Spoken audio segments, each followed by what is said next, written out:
Madam President, we're on the air.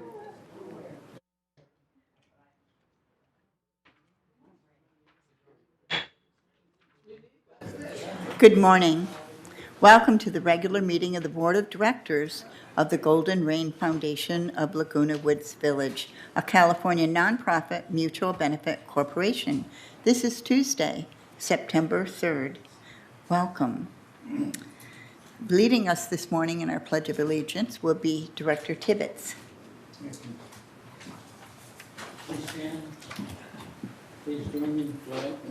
I pledge allegiance To the flag of the United States of America and to the republic for which it stands, one nation, under God, indivisible, with liberty and justice for all. Thank you.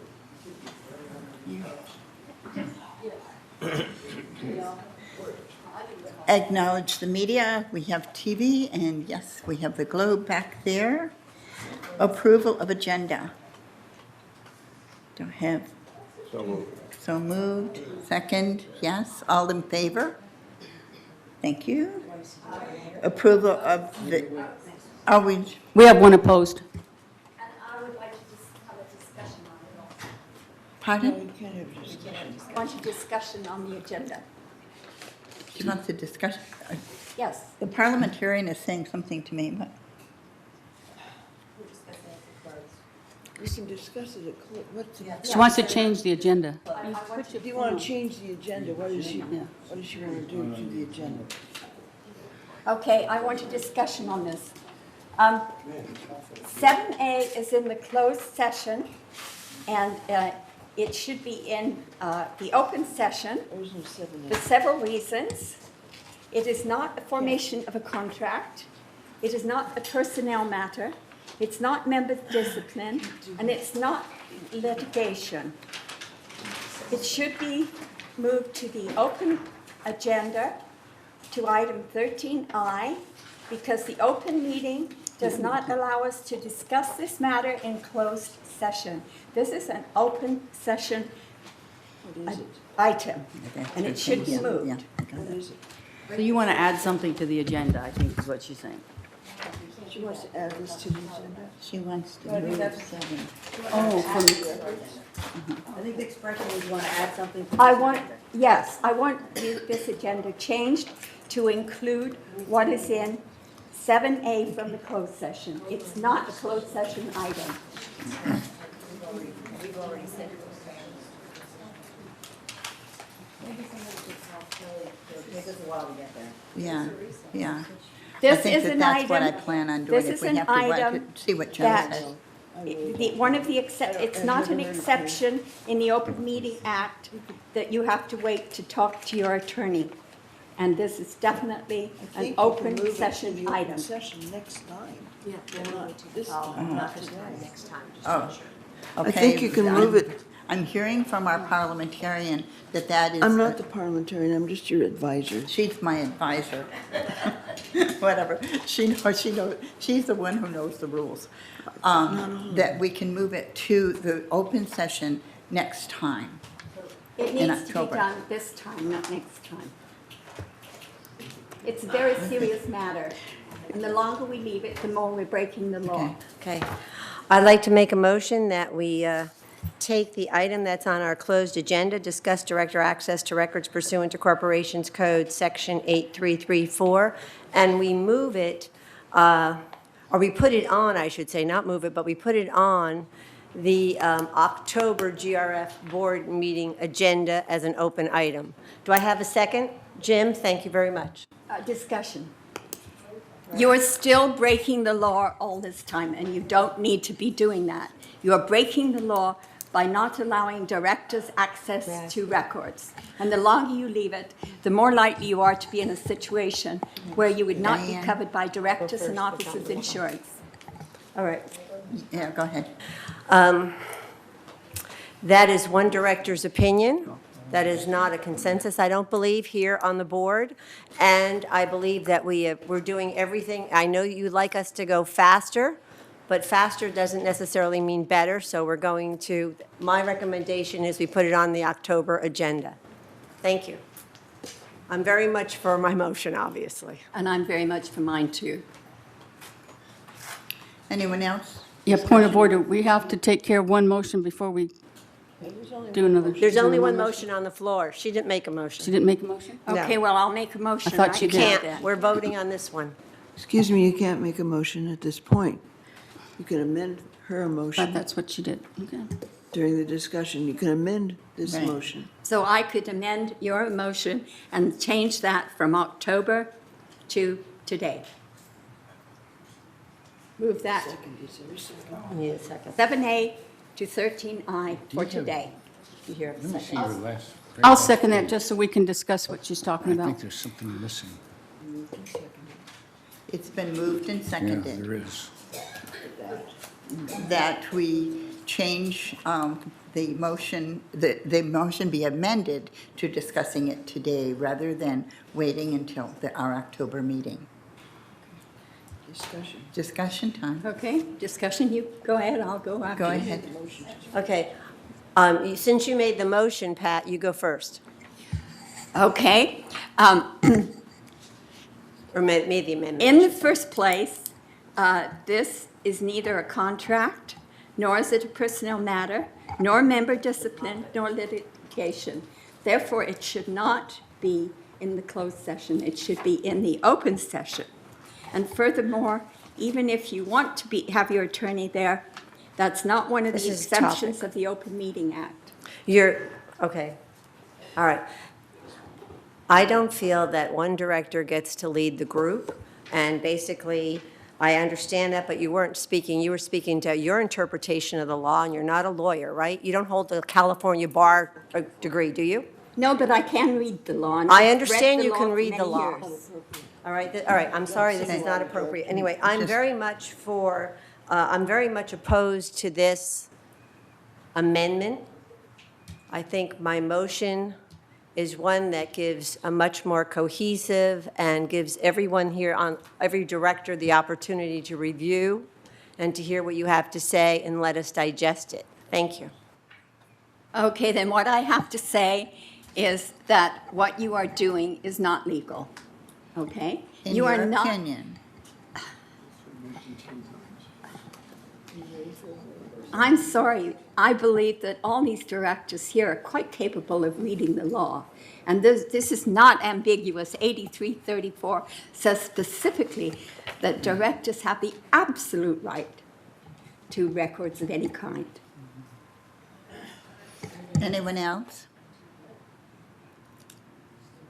Okay, we have, All in favor of the amendment. pardon? All in favor of the amendment. Yes, all in favor of the amendment To move this to to today. move the discussion back to today's meeting, please vote on screen. All in favor of the amendment?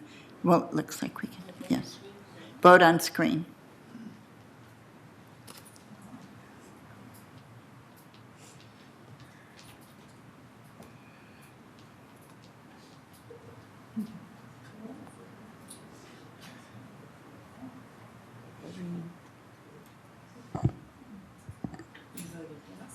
Oh, I voted the wrong way. No, tell them.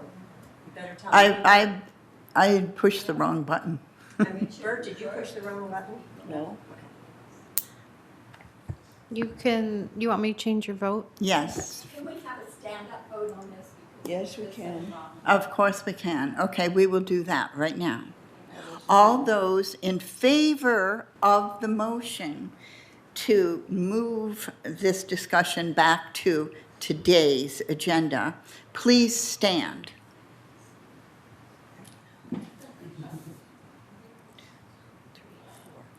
Thank you.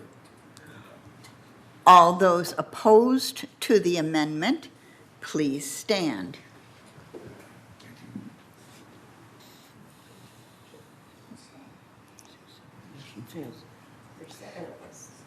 Okay. Thank you. Now, we do have a motion on the floor now. Can we discuss it? So the amendment failed, so now we're discussing the first motion. Diane? I guess, I think it's fine that it's on the next open meeting, but I think that our attorney should decide whether or not we can talk about it. So moving it off of one from, they're two different ones for me. My motion wasn't to move it off closed. Okay, just to put it on October. Okay, thank you.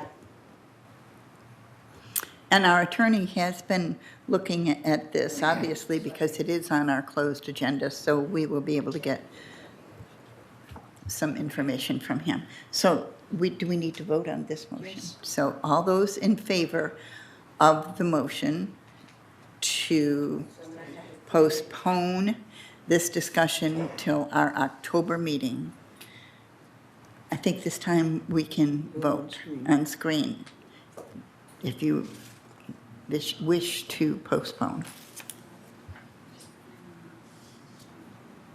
Open discussion.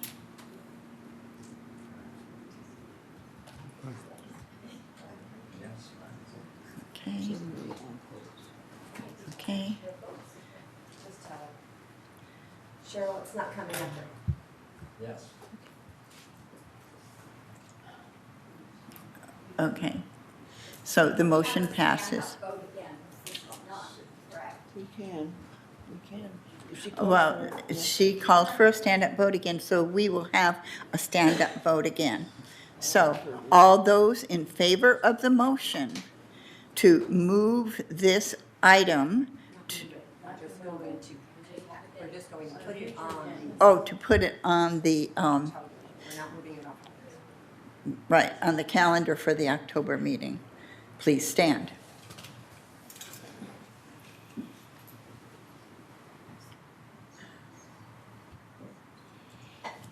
Thank you. All those opposed to the motion, please stand.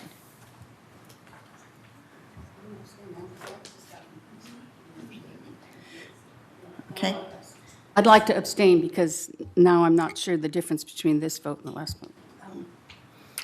thank you. One abstain. One abstention. Pardon? Yeah. Yeah. Okay.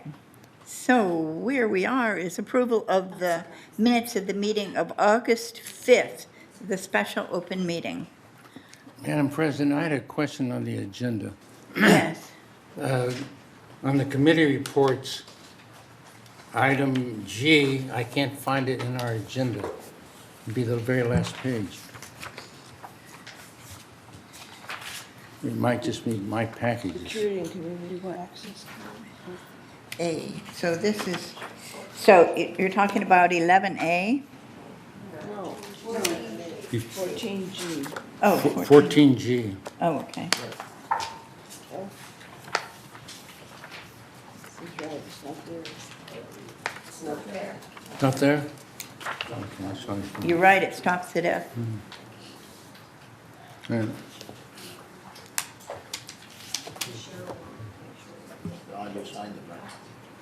Did you sign it? I signed them, yes. Okay, on 14G, that's security and community access. I didn't get that report until this morning, and I didn't have a chance to copy it. I can have Daniel bring it down if you wish. Yes, Okay. please do, with copies for all of us. Thank you. So let's move to approval of minutes of the meeting of August 6th, the regular open session meeting. Yes, I have a second. Thank you. All those in favor? Or no, we can discuss it if you want, but all those in favor? Thank you. Report of the chair. We have, pardon? Yeah, we did August 6th. That's what we just did. We did the special meeting. We've got one more. Oh, okay. I thought we did both. I thought we did first and then. Okay, so we did August 5th. We're going to do August 6th, which I thought we did. The regular open session meeting, August 6th. Want to vote on screen on that?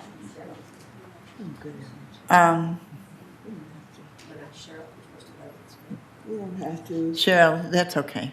All those, well, I need a motion. I make a motion that we Yes. accept the minutes. In a second, to accept the minutes? Yes? All those in favor of accepting the minutes for our regular session, August 6th? Thank you. It passes. Now we go to report of the chair. And the first thing I have to say is, I should hold this up to show you, but the packet is like this thick today, so my remarks will be kind of short. I was thinking about Labor Day and the folks who live here in Laguna Woods Village, who had long, wonderful careers. Some are still employed, many are retired, and all of them labored in long careers. We honor those folks, and we also honor those who labor here in Laguna Woods Village. For example, our staff, who in all departments labor diligently. Board members, all of the boards, attend meetings, work at home, think about things, do their research. Board members sacrifice their time and talent. And then there are hundreds and hundreds when you attend the volunteer luncheon in, I believe it's June, it may be May or June. There are at least 500 people who attend that volunteer luncheon, honoring them. Pardon me? It's November. It's November. It's November. It's held in November. So I got my month wrong.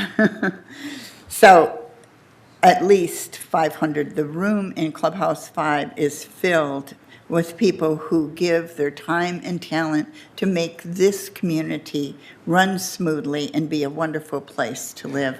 And so we honor those volunteers for their labor also. Thank you. And that is my report, and time now for our report from our VMS Director, Director Shimon.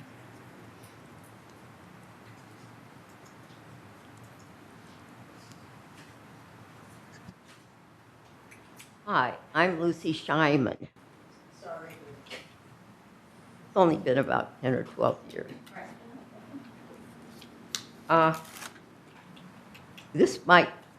This was written before you guys just had this discussion, so it may not be quite as suitable as I thought. There's always been a question of what the VMS board does. Why does it exist? It exists because every corporation, whether it's normal or whether it is a nonprofit, has a board of directors. And that's what we are. We take care of the employees. We are, I'll say we're protecting them, we're speaking for them, we're on their side, or we're trying to make peace between the mutuals and the employees and keep peace and keep good feelings. So in a way, what you people were just arguing about is quite on my topic. But really what has happened at times is that people have infringed on the ability to work of some of our employees by wanting to micromanage, to make their ideas for how to do something or what should be done to be more important than what the employees who are being paid to make these decisions are deciding. It seems as though from our outside viewpoint that advice or comments should be welcomed by the employees. This is not always the case, but they should be heard. The answer to that is when we tell residents they want to get something done and they're having trouble, first they start with property services. If that doesn't work, go to the CEO or to the COO. They are the ones that will actually get something done. And that is still good advice. It works between the mutuals and the staff. The CEO is there as a moderator, as a protector of his employees, and a funnel, a rather independent person who can try to see the mutual's point of view and look at his own staff's point of view and see how he can make them able to work together, make the input that they think is important, and have it heard and objectively decided upon. One part that has caused some friction in the recent past was micromanaging. There are periods of time where some board members feel like they know more, they're better, and it should be done their way no matter what. Well, how much time of an employee from working can you take to try to make your point? It's all micromanaging. Your job is to manage the mutuals, not the employees. My job is to try to keep the employees doing what you guys want. That's the difference. Anyway, that basically is what I needed to say. And hey, I wrote it yesterday, not today. So if it doesn't jive with what your dispute is, sorry. But from my viewpoint, micromanaging really is got to be handled through the CEO. It's the only way to give the employees time to get their work done. And that's their job. Yours is to take care of the mutuals, make them go through your president in order to get to the individuals if that's how you have to do it. Okay? Thank you very much. Good luck. Happy Labor Day. Good times. Have a good discussion later. Thank you, Lucy. Thank you, Lucy. And next, we have our CEO report, Jeff Parker. Good morning, President and members of the board. 3 items that I wanted to bring to your attention, then I'm going to turn it over to Siobhan. She has some additional information. First of all, I wanted to start off by indicating, obviously, you know it's in your packet. Item 13, E and F, is your 2020 business plan, reserve plan, and capital plan. And I just want to, again, on behalf of the staff, thank the board for their work in putting this budget together with us, your insight, your policy direction, and appreciate the board's activity in that, along with especially the finance department, CFO leadership in putting that document together, and all of the department heads that worked diligently over several months to put the business plan and reserve plan together. So when we get to that item, we'll look forward to adoption of that.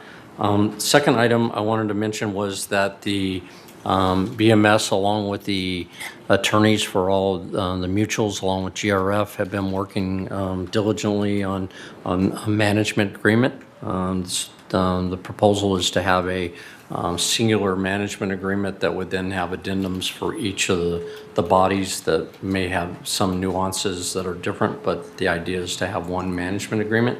There have been a lot of nuances from the legalese from the perspective of protection and making sure that we're going in the right direction. Everybody has been focused on getting that done. I very much appreciate all of the attorneys on that. They've gotten a long ways. They're going to have a follow-up phone call this week in which I think they're going to narrow down the focus of that. And I know that following that, the commitment is to try to get some draft document completed by the end of this month, which is our deadline tickler for extending the agreement.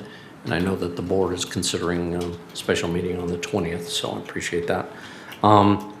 The item number 3 I wanted to mention was just a quick update on SB 754.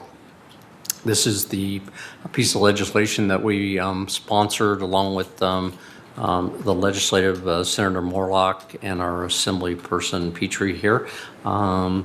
This is a piece of legislation that will allow for acclamation in the election process for the mutuals. Unfortunately, this bill's not in place now, and as you know, a perfect example, in third, they have the same amount of candidates as they do spots. That would be an example of an acclamation, could save them $20,000+ that they wouldn't have to spend on an election process.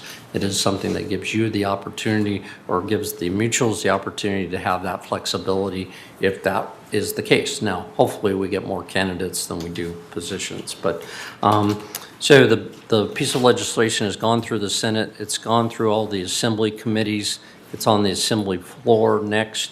It has to pass out of the assembly floor and get to the governor's desk by September 13th. So we are near the completion of that process, and hopefully we can get signatures from the governor this year.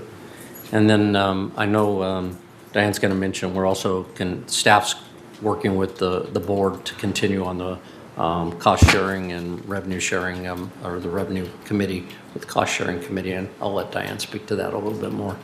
And then I'll turn it over to Siobhan. Good morning, Honorable President and members of the board. I just want to offer a few updates for you this morning. The radio frequency identification project is complete at Gate 4. The gate reopened for vehicle and pedestrian use on Monday, August 19th.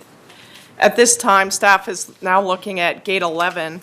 The Department of Security and Maintenance and Construction supports using the same technology at Gate 11. This would include gate arms, cameras, and license plate readers, which would enhance security in this area of the community. On August 26th, the Security and Access Committee approved the Gate 11 security proposal. The next steps will be a visit to the Maintenance and Construction Committee on October 9th, the Finance Committee on October 23rd, and coming back to the board on November 5th. We also want to encourage our residents to use Dwelling Live to make visits by their guests simpler to the community. Residents may register guests online and print passes 24 hours a day using a computer, tablet, or a smartphone. To use Dwelling Live, visit lagunawoodsvillage.com, click on Residents, and then click on Gate Passes. This is the quickest way to get your visitors in through the gate system. I have some good news from the Landscape Division for those who garden in our community. The Landscape Division will be picking up gardening clippings on Fridays. To have clippings picked up, place the clippings by the curb each Friday morning by 7 a.m. Do not include trash or green waste in with the clippings, and call resident services by 5 p.m. the prior Thursday to ensure pickup. And the resident services telephone number is 949-597-4600 if you need that. But again, for gardeners, this is a new service that is being offered to you. On Friday, September 13th, the toll roads will be here in the community hosting what is called a Stick and Go event. The toll roads will help residents affix their new sticker transponders to their windshields. You bring your own sticker transponder to the event, and the toll road staff will help affix it to your windshield. If you do not have an account with the toll roads but would like one prior to the event, please call 949-727-4800. And again, that event is Friday, September 13th from 9 to 11 a.m. at the Performing Arts Center, Clubhouse 3. The Village Earthquake Expo is coming up on Saturday, September 14th from 9 a.m. to noon at the Performing Arts Center. Here you can experience the 8.0 Quake Cottage and actually feel what an 8.0 earthquake feels like. View the North Ridge earthquake documentary, Quake Heroes, and check out vendor information and earthquake safety supplies. The guest speaker is Mark Benthian. He's the Director for Communication, Education, and Outreach for the Southern California Earthquake Center at the University of Southern California. He is also the Executive Director of the Earthquake Country Alliance, the organizer of the Great California Shakeout. Attendance is limited, so please RSVP as soon as possible to either Grace Stencil at 714-421-9019 or Debbie Ballesteros at 949-268-2356. And lastly, on Thursday, September 19th from 10 a.m. to noon at the Performing Arts Center, Clubhouse 3, California Assemblywoman Petri Norris, the representative of the 74th District, will hold a senior scam stopper seminar. features topics such as identity theft and auto repair, construction, Medicare, foreign lotteries, and mail fraud. So if you're interested in that, that event is, again, September 19th at 10 a.m. at the Performing Arts Center. Thank you. For the earthquake, Grace Stencil can be reached at 714-421-9019. And Debbie Ballesteros can be reached at 949-268-2356. Madam Chair, I have a question for Siobhan. Are you talking about these and how to stick them on a car? Because I'm confused as well. They are replacing the plastic transponders with actual stickers, much like your RFIDs here in the community. Which is this thing? Because I've been carrying it around. Oh, okay, yes, Not I'm sorry. knowing exactly where to put it. That is correct. So if Okay. you come to that event, they'll help you put it in the right place and get it on Okay. securely. Excuse me, Siobhan, the question I have is regarding the landscape cuttings. Do you put those like in a black plastic trash bag? Do you tie them up with cord? How do you put them out front so you don't annoy your neighbors and yet you get the job done? You can just pile them, but we would prefer that you just put them out the night before, so they're out there at 7 a.m. the next morning. You don't need to, yes. Madam Chair? What I do according to that situation is I have a pine tree next to me, and it is unbelievable how much pine cone needles come down, and it's an extreme fire hazard. I pull that away from my garage area, the house area, and put it out on the lawn, and they do pick it up. You don't have to put it in a bag, but I've had like 3 piles that are 2.5 feet high by 3 or 4 feet wide every week. That's bad because of the wind knocking those things down and the weather. Siobhan, I do have a question too. What is the date for the earthquake safety program at the park? Saturday, September 14th from 9 a.m. till 12:30 p.m. Thank you. Thank you. Yes. Okay, we are now on item 9, our open forum. At this time, the speakers may address the Board of Directors regarding items not on the agenda and within the jurisdiction of the Board of Directors of the Golden Rain Foundation. There is a maximum time limit of 3 minutes per speaker. And I considered maybe doing 2 minutes this morning because our packet is so thick. But I think we'll stick with the 3 minutes and see how it goes. A speaker may only address the board once during this period. The board reserves the right to limit the total amount of time allotted for the open forum. Thank you. Who do we have, Cheryl? Our first speaker is Jenny Freemer. Thank you. I'm in 881A. Yeah, I just wanted to get some clarification. I recently attended the ad hoc meeting for the performing arts, and at that meeting there was, I guess it was the whole architectural plans for a possible, not approved, $15 million upgrade on the Performing Arts Center. And where I had some confusion that I need some clarification is, it was mentioned that the reason that it was being done was because we wanted to address safety issues, and also that it would help with offsetting association assessments. In other words, I guess to make money was my understanding. So that was what was mentioned at the beginning of the meeting. So I'm a little confused because I didn't know that we were going to be approving or making money off of the Performing Arts Center. I was confused why there was already an architectural study before there was a feasibility study to see if it would make money, if that's in fact the reason why we're doing this, and that's what was expressed at the beginning of the ad hoc meeting. Also, there were some safety issues mentioned as the reason we were doing it, but then I had one person get up and say there had been safety issues for 4 years, and another person said there had been some safety issues discussed between a speaker and a board member for 12 years.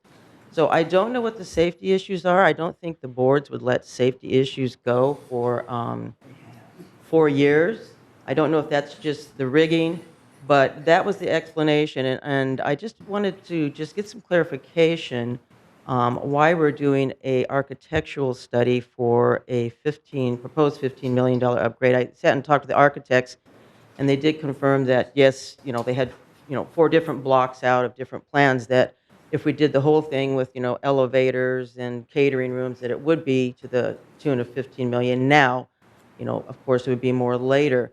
So I'm just kind of confused how that happened. I haven't heard anything about making money. And then my question would be, if we're going to make money, I'm assuming that we would be bringing in some pretty top-notch actors to make the money, because you're going to have to in order to get people from the outside coming in, and that was what was indicated, that we wanted people from the outside. And then my question would be then, are we going to be able to afford the tickets for the residents? There was some different proposals. I personally like the proposal of taking care of the maintenance and repairs, and maybe possibly putting in a 20 small, seconds. yes, I see that, small theater, which is what I guess has been desired for quite a while, and it seems to be that that small theater seems to be reasonable, and that's just the comments that I'm making. Thank you. Thank you. Our next speaker is Carol Copage. Welcome, Carol. Thank you. Carol Coppage. I'm at Manor 733B. I am here as co-president of the Community Concerts of Laguna Woods Village. We are an organization that puts on 6 concerts each year in classical chamber music. The 6 concerts for our members cost $60.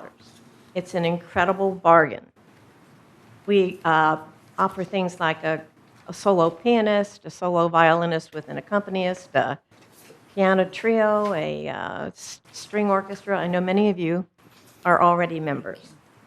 Our purpose today is to bring to the board a major concern that we have who depend on the availability of the Performing Arts Center for their productions. We plan our season several years in advance, and by the way, I have provided 2 handouts for you, one for this season's schedule and one for next season's schedule, so you know what I'm talking about specifically. And we plan far ahead because we need to take advantage of the very busy schedules of these very fine musicians, and to be sure to get on the tours for the groups coming from other countries. I have personally, as co-president, signed contracts with these 6 individuals or ensembles for this upcoming season for a financial commitment of $40,000. And in addition, we have already contracted for the 2021 performers for a financial commitment of $42,000. These dates have been on the Performing Arts Center Council for years. We have assumed an outstanding financial liability based on the knowledge that we have an appropriate place to produce these concerts. These assumptions have been made by our board of directors, who hold the financial responsibility for our club of approximately 825 members. These obligations need to be taken seriously and into consideration when planning the renovations of the Performing Arts Center. This is a huge obligation for our organization, as you might imagine. There is no other venue in the village that holds enough people or has the appropriate lighting and sound systems, adequate acoustics, and a 9-foot Steinway piano, all of which we promised in our contracts. We become liable for the performers if we have to cancel, and we are liable to our members for not fulfilling our obligations. Our programs happen in October, November, and January through April. If the work could be done in the summer months, that would be fine for us. If it's going to be necessary to close the 20 seconds, Carol. Okay, thank you. Performing Arts Center for an extended period, we need to know those dates as soon as possible, because we will begin in May of next year planning the 21-22 season. We hope that you will take this very seriously and help us out. Thank you. Thank you, Carol. Okay, our next speaker is Doug Gibson.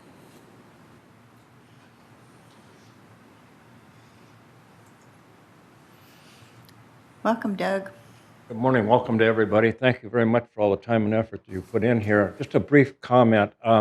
the landscaping areas are really getting nice help. There's good interfacing with the mutuals and everything else. I was surprised to see that the GRF Landscaping Committee is now reducing their meeting schedule to quarterly. And that seems like a long group. Your GRF mutuals areas that you cover certainly interface nicely with the other mutuals, or with the mutuals. But you've got to be aware of what's happening on the exterior, whether it's something like that. And if any way you can get your time so that you want to, at least every other month would be good. And we'll see if we can't get some people in here to help you understand what's a little bit, not that you aren't understanding it, but I just would like to see the GRF Landscaping Committee at least meet every other month instead of quarterly. Thank you. Thank you. Okay, our next speaker is Joe Fiscom. Good morning. Welcome, Joe. Joe Fitzcam, 405D. I want to congratulate the board president for the tone and vision she portrayed on the TV program. My thanks to Diane Phelps, who helped with the pickleball and paddle make the paddle tennis sports a reality. We had different opinions at times, but she was a great advocate of making something happen great for the clubs and for the community. Learning from the past. Knowledge of what residents want comes from the residents, not VMS, or someone's selfish fantasy. That resident knowledge saved a great deal of money in the producing the new courts, but the process was messy. We saved $2 million to lower costs, save land, and no repurposing of the old site. Beware of future projects like repairs to Clubhouse 4, Clubhouse 1, Clubhouse 3, the Performing Arts Center. Don't let history repeat itself. Balance the price tag to match the residents' needs and present it to the community. Take the time. Remember the old former VMS management. They had told us paddle tennis had to cost $30,000 more per court. Baloney. Paddle tennis had to play in a larger court. Baloney. 6 relocated new courts would only cost $500,000. Baloney. Parking was forcing the courts to move. Baloney. Paddle had to move to tennis because pickleball was busier and tennis was not. Baloney. Your own numbers showed that that tennis was 400% busier than pickleball outdoor. By soil samples that were effective, there were no soil samples. It was baloney. The courts were largely built on fill dirt. Baloney. Walking up and down the hill problem. It has been walked up and down for 5 decades by racket sports and golfers. All my life, I made companies money. I made companies grow, but I never made them baloney. I gave you 2 things, truth and respect, that you deserve. Never pay anyone for baloney. Baloney swayed and baloney betrayed. At a time when Brad Hudson met with me and a resident of another sport who was a lawyer, Mr. Hudson blamed the pressure on a former employee as well as a board position. The information you and the residents received was never accurate. Never again should VMS ever feel pressured from either outside sources or from perception of outside sources. Some people were not just gaming the system, they were gaming us. Board members should not be given poor, incomplete, or deceptive information. I believe in GRF, I believe in VMS, and all of you. But the future must never return to any of the types of flawed past actions. Our upper management of VMS has changed, so welcome and help us with our culture. Thank you to every board member for your service and great sacrifices you make for all of us. My deepest thanks to every board member who gives so much of your lives to improve our lives. Thank you. Thank you, Joe. Our next speaker is Cash Akrakar. Welcome, Cash. Well, I'm going to save some time. My name is Cash Akrakar, 201E. Only question I have is for Diane. You had a meeting for brainstorming. I was kind of wondering what that took us to, or what actions have been taken. Thank you.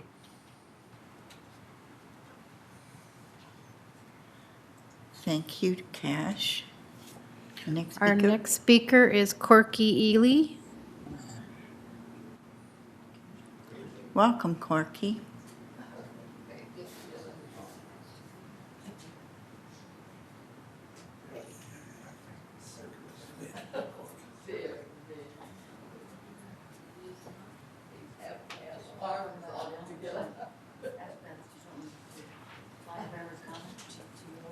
Pardon?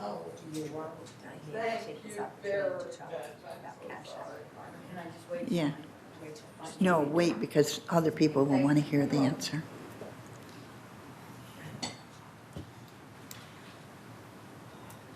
Finally, after getting up, good morning. Good morning. I'm here on the same old thing. This last week, I mailed or had the people hand from the desk hand the regulatory agreement and the amendment to the trust dated April 6, 1964, to all of VMS Management Service Inc. owners, which are United Mutual, Third Mutual, and GRF. And I also had their contract where they filed for this.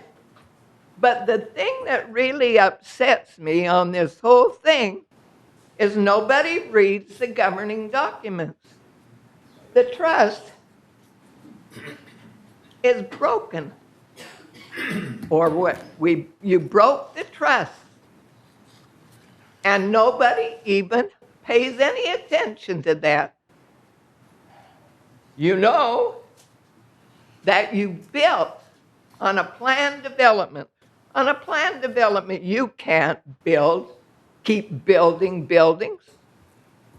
You built Clubhouse 7, Club 19, pickleball courts. You can't do that. It is against the trust. And this part of the trust, April says that. And you don't seem to read it. The one thing it says on the second one, it is specifically understood and agreed that completion of all of the improvements as planned is dependent upon the development of Leisure World. This is still Leisure World. It always will be. And you just, the trust, you just had it for another till 2044. Now that is broken because you built on a planned development. And the people that that built Village Management Service, we didn't even vote on any of this. Then there's the regulatory agreement, which says, and I read it to you the last time, the foundation shall not go into voluntary liquidation, carry into effect any 10 plan seconds, Corky. of reorganization of the foundation or any change whatsoever in the capital structure of Leisure World. Don't you get that? You changed the name and you had no right to do it. And then on the bond, the composition. Thank you, Don't Corky. you know what the composition is?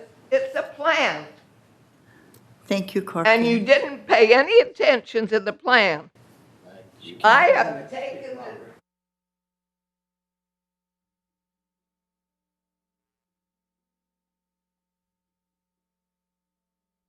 Start reading. Thank you, Corky. Time's up. This is what I've done.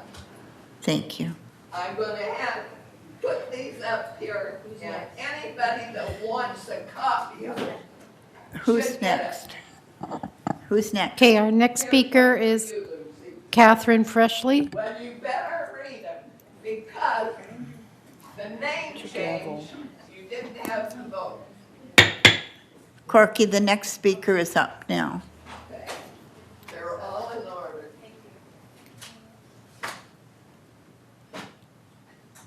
That's your problem. You don't read.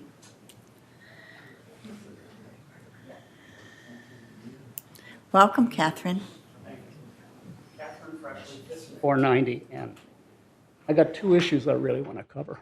One, is the discussion on the Performing Arts Center. It's listed in the M&C report that it was a consensus approval to move forward to spend additional funds for that Performing Arts Center. But I don't believe you followed basically resolution number 90/17/14, which was established. I was still on the board, and very clearly spells out all the approvals required before you bring it to the board. I haven't seen that you had CAC approval, M&C, that's basically approval, and financial committee approval. All those were required in that resolution. You go back and look it up. We spent a lot of time defining how the process should be for that ad hoc committee to perform. And any authorization and expenditure of funds until you follow the procedure is totally inappropriate. My second issue has to do with the preventing the discussion on 8334. 8334 is in the corporate law. And if you look at the way the laws are set in this state, legislative laws carry more weight than any HOA contracts, any HOA agreements, and therefore delaying the discussion on this and not even recognizing that you have two directors that have requested the report on Clubhouse 1, which in fact, to my knowledge, looking at the minutes of the meetings, is complete. How can you, as a director, make a capital plan without having a very clear understanding how much money are we going to need for Clubhouse 1, which is the oldest clubhouse? How much money are we going to need to fix Clubhouse 4, which I understand has some serious issues? You know, the Performing Arts Center is functional. There's some things that have to be done. I was on the board when we passed some resolution to allow the curtain area and some of those ADA requirements to be complete, and they've never been done. I don't know why. 20 Those have not seconds. been done, and I'll be done in a second. So when you're making your decision on your capital plan, you need to understand that you're getting $4 million a year from the transfer fees. It goes to the trust facilities. You need to make sure your expenditures stay within that limit and plan your capital program for the next 4 or 5 years. Thank you. Thank you, Catherine. Next person, Cheryl. Our next speaker is Carol Moore. Welcome, Carol. Good morning. Before you start, I'm going to ask if I could respond briefly to remarks made by the president about me in a previous meeting. May I do that before you start? Pardon me, what would you like to do? I'd like to respond to some remarks that you made of me in a previous meeting in July. Could I take a few moments on that before you start this, or? No? Okay, so I cannot respond. Well, wait a minute, let's see.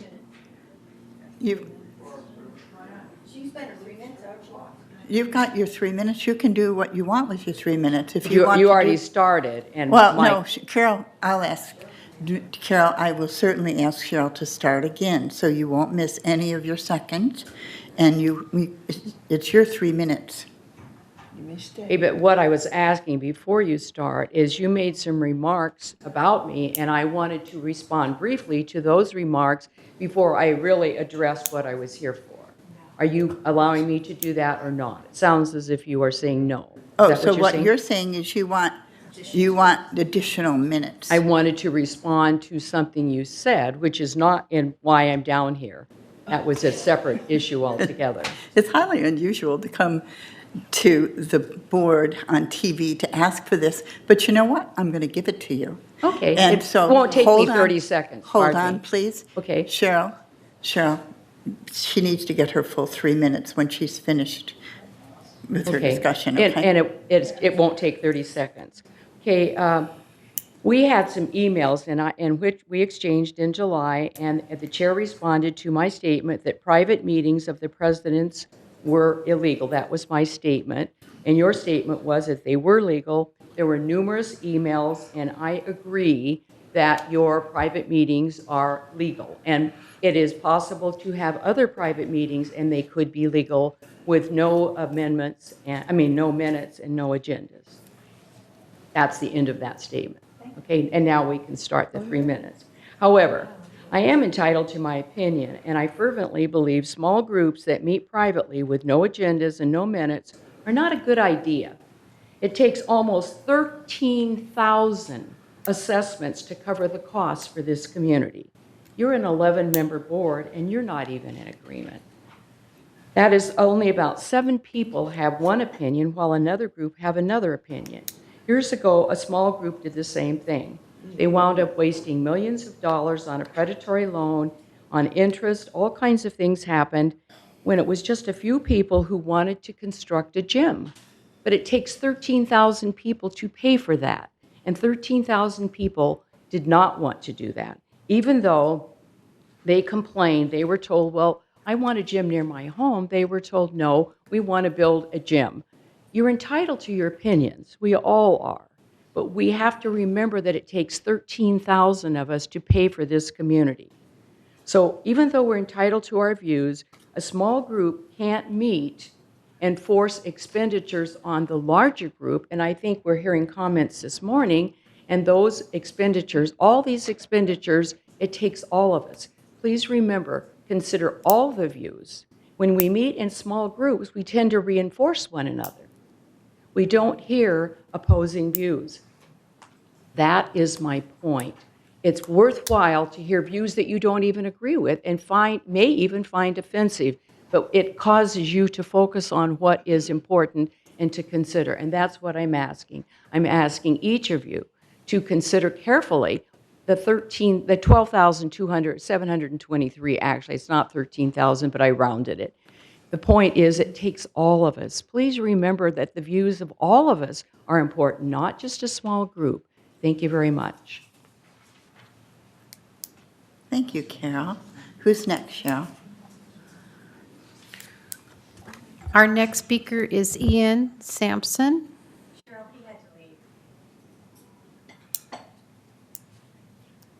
Then our next speaker is Mary Stone. Welcome, Mary.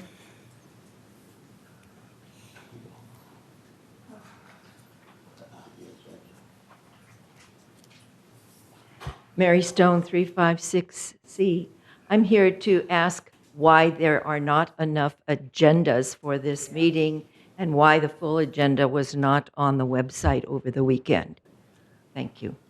We've asked for agenda packets and we don't have enough of them. So there's a lot of people sitting out here going, what's going on? Because they can't follow the agenda. So I think we really need to consider getting the agendas out no matter how large they are, because it's important for us to see them. I did request extra agendas to be copied, and they're currently being copied and sent down. Thank you, Cheryl. Thank you. Did you hear that, Mary? I understand. Okay. Well, it's a long agenda, for goodness. Yes. Yes. Okay, who's next, Cheryl? Okay, our next speaker is Maxine McIntosh.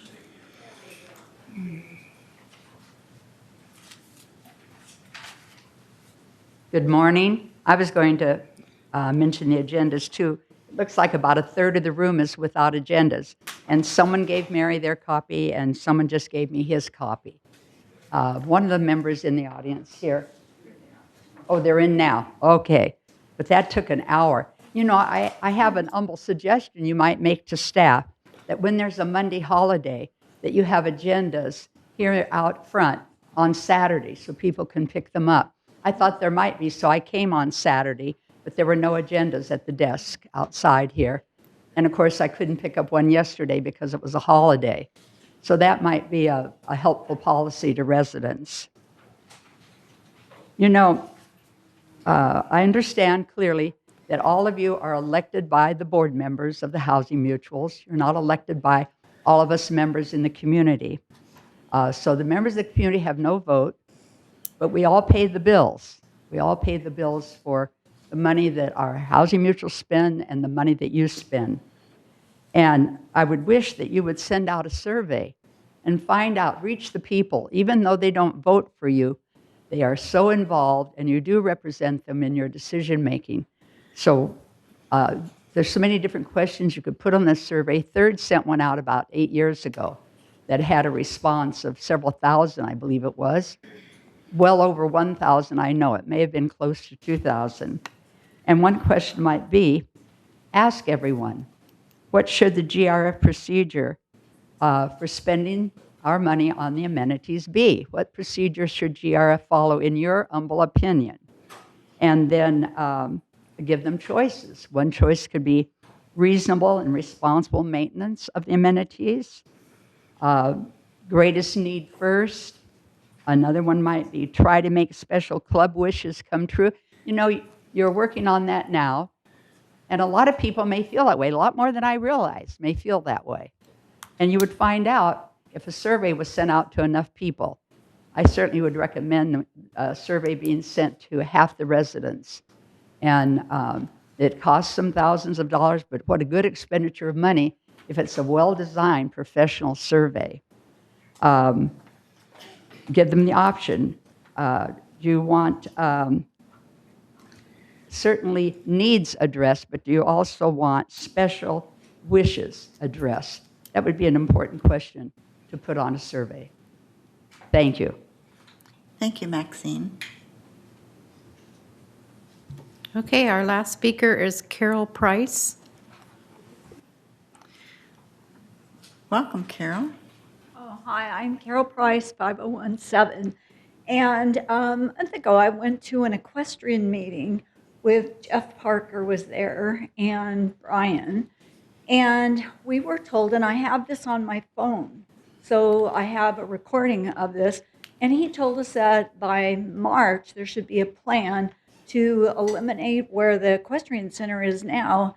And he said that our community is in such need of money that they can develop it. And he said it would be something like Home Depot, you know, so we can generate money. And he also said that at Aliso Viejo, their golf course, used to have 27 holes, and now they're down to 18. And he said, and I have this on recording, that we could do the same here, and we could take that land of the 9 holes that they, I guess, want to sell, that, or not sell the land, but develop it and have condominiums there.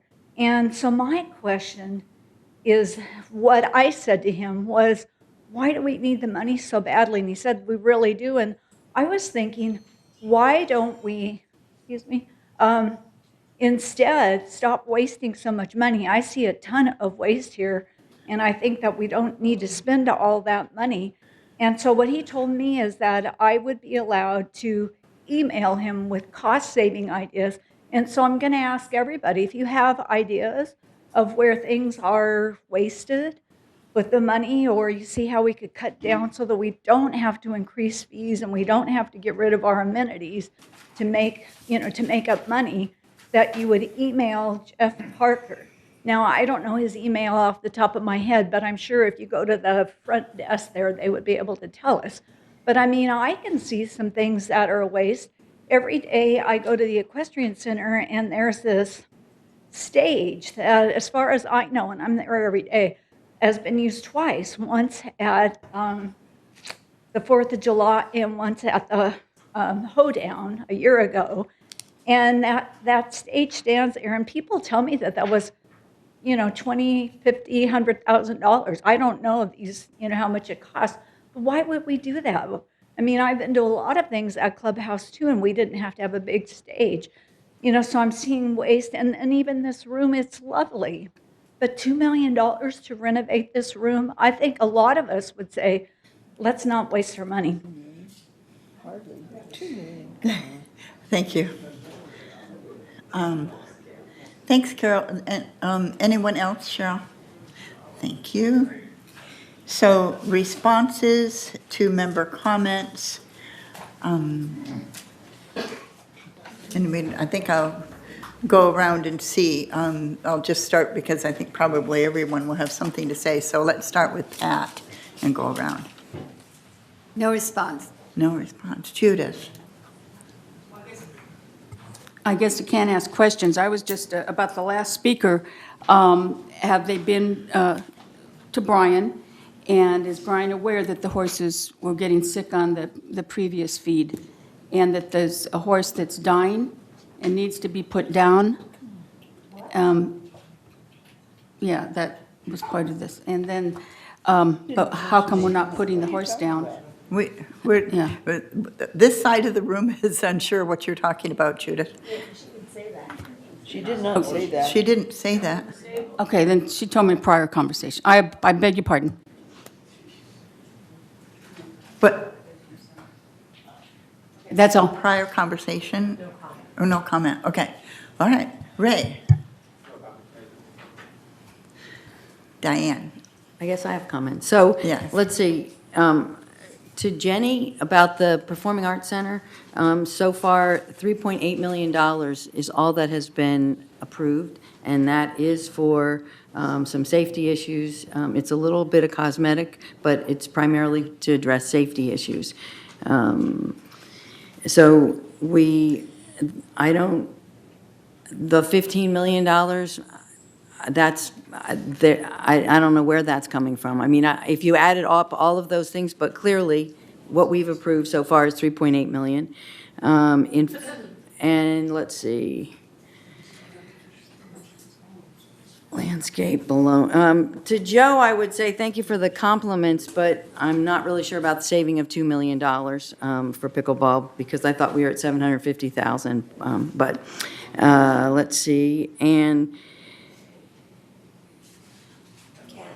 I guess in general, and to Cash, what I would say is that I had an update but it's not as specific as you want. So if you want to know what the ideas were, I've put it out, but I can send you a copy. The meeting was in July, so I brought it to August, but I didn't bring that information because we're at a point of we're narrowing it down. And I guess generally what I want to say is that I heard this in a letter. I saw it in a letter to an editor first, where the comment was that somebody spoke and a couple of people spoke, and that we ignored you. And I guess what I'd like to say is, no, we didn't ignore you. We hear what you say. We listen. We consider what you say, but sometimes we just don't agree with you. And so it doesn't mean we're not listening.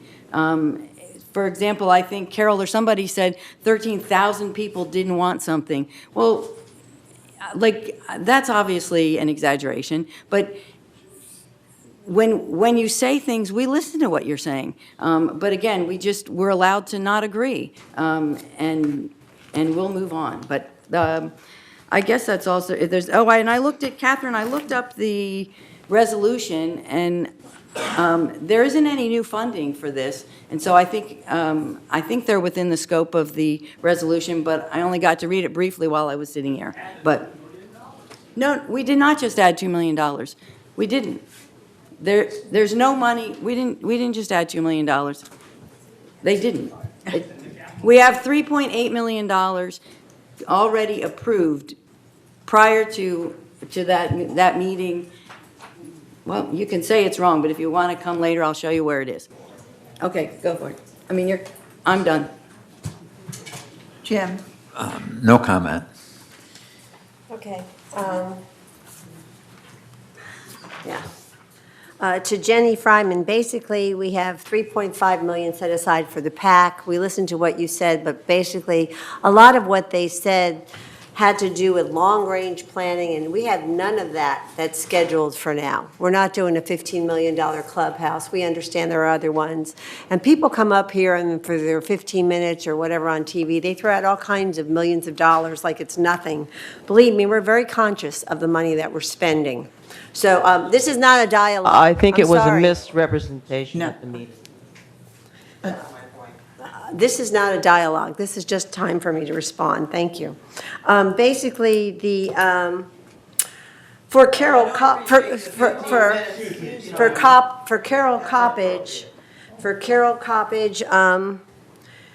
since you are scheduling the classical music, which is wonderful, I just wanted to say that you're planning, I don't know if in May 2020, you're going to be signing contracts for the 2022 season, but before signing the contracts, please make sure you check with the CEO, COO, CAC to make sure you don't obligate yourself.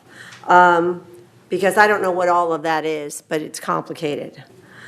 For Doug Gibson, the GRF Landscape Committee meeting meets quarterly. We tried to get it to meet every other month at the landscape meeting, and we had no interest. Nobody wanted that. So Bert can address that further because he's the chair of it. For Joe Fitzcamp, thank you. That was very nice. For Corky, when you talk about reorganization, Corky, that concerns bankruptcy. This community's never been bankrupt. This community is solid state, so that's not applicable. And you keep on bringing that up time and time again, but I did want to address that. For Catherine Freshley on the PAC, basically, like Diane said, we're not putting any more money there. For Carol, Mary Stone, I do apologize that we didn't have enough packets out there, but it was a holiday. I really can't address that any more than that. That's it. Thank you. Thank you. Joan? I'd rather you talk about the PAC. Well, I think the question that Jenny brought up was, we didn't have any feasibility study, we didn't have this or that. And the truth of the matter is that we had all of those studies on the building. And this project has been going on for 4 years now. And we started out by addressing every group that performs there or meets there to see what their needs are. So trust me, we went through all the details that we could go through. And the architects did bring forth a plan that here's a Cadillac. Now, then you could also get, I'm trying to think of something in the middle.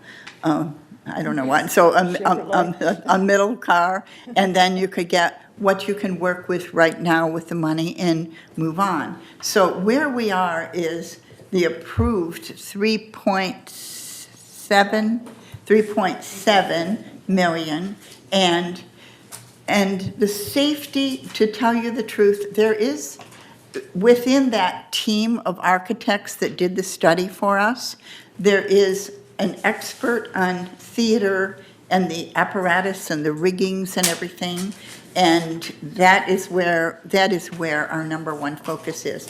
To tell you the truth, I can't really say why it's taken so long to get into this, and I can tell you that my level of concern is up because there are a lot of folks that are very close to us who perform on that stage, and that there are the problems with the riggings. And so we will be moving along in that direction and with a few cosmetic things, and that's it with our 3.8 million, and that's it. In the future, can we go back? Do we have the architect's plan? Other boards could go back to this. Is that a possibility? Yes, but we are not squandering 15 million, 18, 200 million. We're not doing that. That's not what's happening. It's one step at a time, and there is a process that we do go through. So I think I addressed the PAC, and I'd be happy to talk with you afterward, Jenny or Catherine, about the PAC. And now it's Joan's turn. She passes. Bert. Yeah, Carol, I think the recommendation of getting with our CEO and explaining this problem clearly, I think we have to do scheduling, suggesting perhaps that whatever is going to modify the internals of that theater could be scheduled during a period where there will be no concert scheduled. I mean, this has to be thought out. You've got long-term commitments, and I enjoy those concerts. I'm part of that group of 800, Probably if we had bigger theater, we could probably accommodate even more than that group. It's a very popular menu. Doug, we did the 2 bi-monthly meetings, and there was just really nothing to discuss. You know, from a landscape standpoint, GRF has very little. Okay, you may think, you know, that we have the golf course, we don't have the golf course. You may think that we have the garden centers, we don't have the garden centers. All GRF basically has is the creek area, okay, and the plantings around the guardhouses. Very little. So we felt that we could change that to a 3-month schedule to minimize the impact on staff. If we do find that there's something that's important that has to be brought up in advance of 3 months, we can always call a special meeting. Nothing prevents us from doing that. Catherine, I totally agree with you with regard to the fact that we don't even know what we're going to look at when we finally get the report on Clubhouse 1. And certainly, I would think that that would have equal or more priority than the Performing Arts Center. And we have other buildings that need to be looked at as well. So from my standpoint, I can't speak for the rest of the directors, but from my standpoint, I agree with you. Carol, are you there? Carol here? She's not here? Then I won't respond. And that's it. Carol Moore left. Carol Moore, you mean? Yeah, Carol Moore left. She left. Okay, so, Watching on TV. oh, if I'm on TV? Okay. I just want to point out that, you know, she talks about reaching out. We got a community of probably, almost 13,000 units. Okay, we are not a democracy. We are a representative government. Okay, and as a result, the decisions that we have to make, okay, is delegated to us by the community, by the vote that they make with voting the directors. I know I, myself, for one, have a set of priorities as to where we spend money.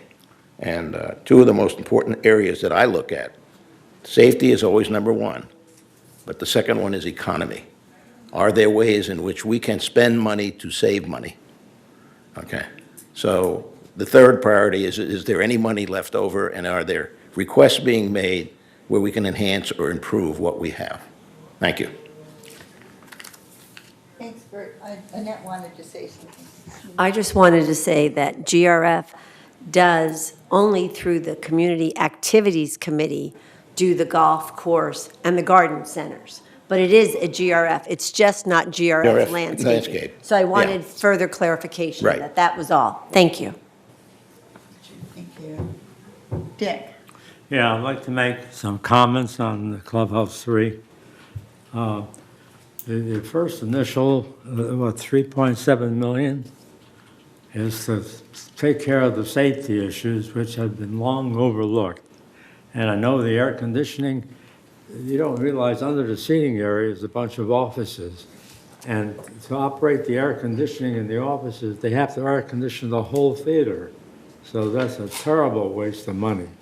So that with other safety issues is why they wanted to take care of it, phase 1.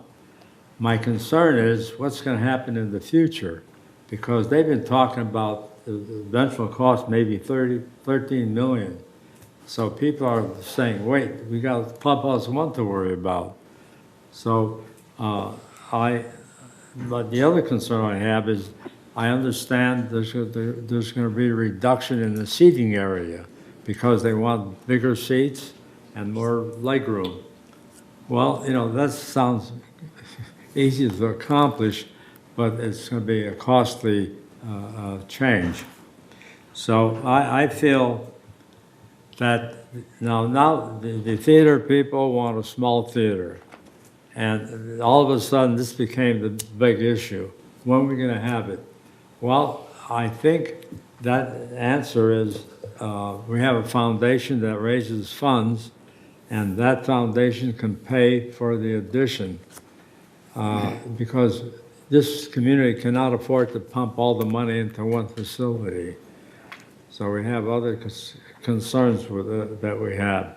So my feeling is with this new foundation and raising funds, will take care of the small theater, and our president already agreed to that. So I was objecting to paying for the whole design because I knew that being in the construction industry all these years, I know that people plan stuff ahead, don't want to tell anybody about it, but then all of a sudden it's part of the whole budget. Well, that's not going to happen with Theater 1, the Clubhouse 3. So my comment is, just hold on to your horses and see what's going to happen. All future boards can do what they want. When this board, everybody on this board is not going to be here when improvements are made on Clubhouse 3. So every board has an opportunity to see what they feel is most important. I know when I first got on the GRF board, we killed $18 million worth of construction and a $10 million loan that the other board passed. So every board has their choice to make these changes. And that's all I have to say. Thank you. John, thank you. God, it's already 11 o'clock, but I do have a question of Carol Price. You mentioned something about a Home Depot over at the Equestrian Center? Well, what he said was, I can't remember. I've never heard that. That's a rumor. Point of order. I have it on my recorder. Okay, it's the first I've heard of it. Point of order, Madam Chair. All right, I'm sorry. Madam Chair, point of order. Okay, sorry, but we don't have a discussion back and forth. I know Don did ask a question. Yeah, I He wanted some apologize. I shouldn't have clarification. asked the question. Yeah. Then you also made the comment that there are tons of money wasted, and then you mentioned the hoedown. I would like to know what some of those things are. If we can save money, I think this board's all for it. So give us a list, send it to us. Thank you, that's all. Okay, thank you. I'm kind of thinking that our CEO would like to respond to the gentleman that talked about the baloney business.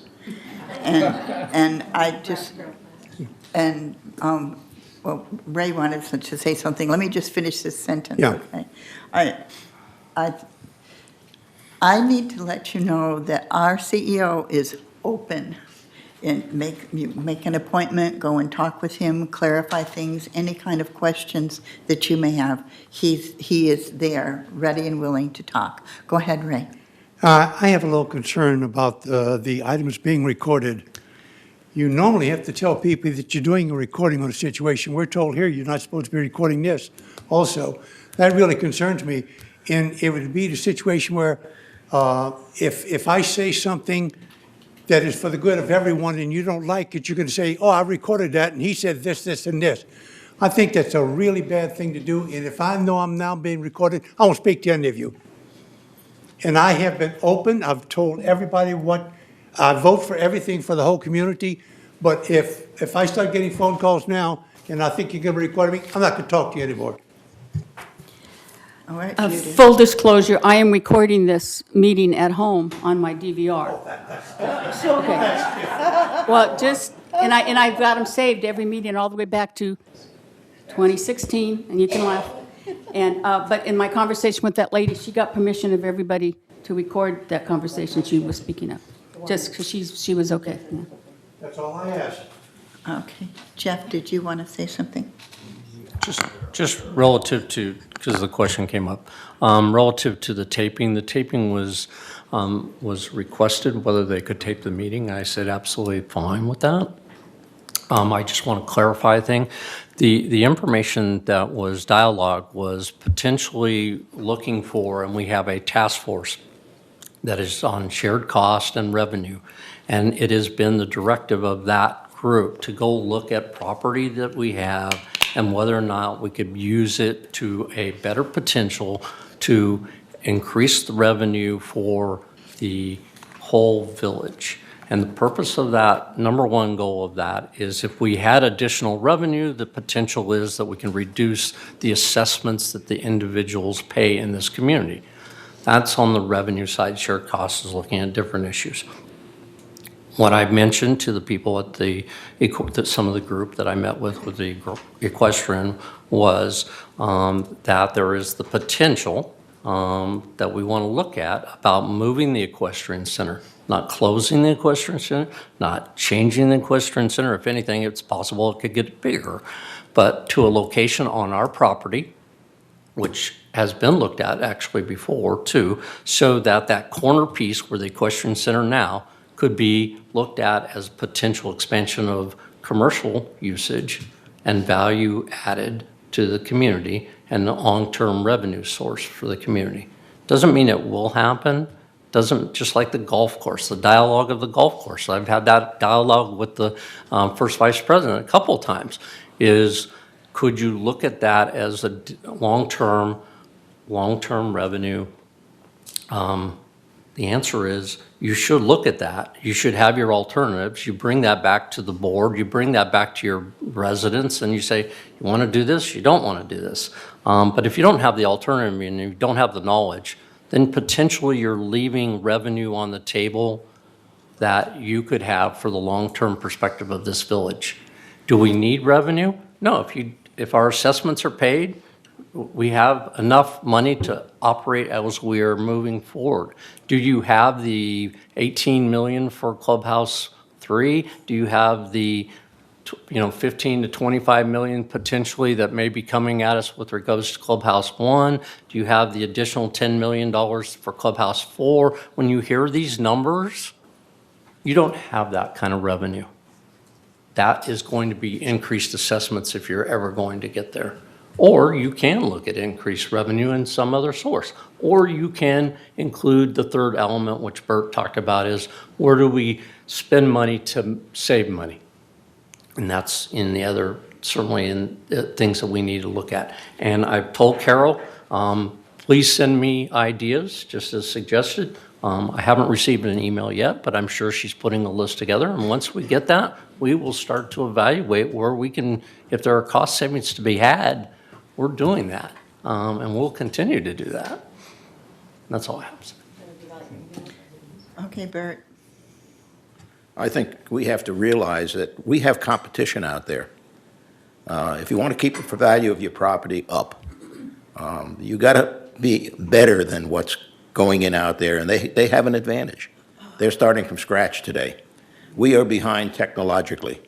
Okay, we have buildings that are old. They were going to be putting up buildings that are new. So one of the reasons why I think the board and our CEO, feel that we really have to look at this issue of finance to see if we can bring in more money is the ability of being able to compete, okay, with these new units, to these new communities that are going in, and they are going in at quite a pace. As the population grows old, there are investors out there that understand there's a lot of money to be made with 55 and over communities. And that's what I have to say. Thank you. Anybody else have a second round on it? Diane? I was just going to say, I was looking for the phone number for it. The foundation that Dick was talking about is the Village Community Fund. And if you want to send me an email, what are our new email? I think it's diane.phelps@lagunawoodsvillage.com. That's the foundation we were talking about. And just, thank you, Jeff, for addressing the issue of I should have said something about the task force. And also, just in general, I would just say that regarding what specifically Carol Price and Joe Fitzcam had said regarding comments that were made, and also reports that have been done. I have found the staff to be both professional and competent, and couldn't disagree more.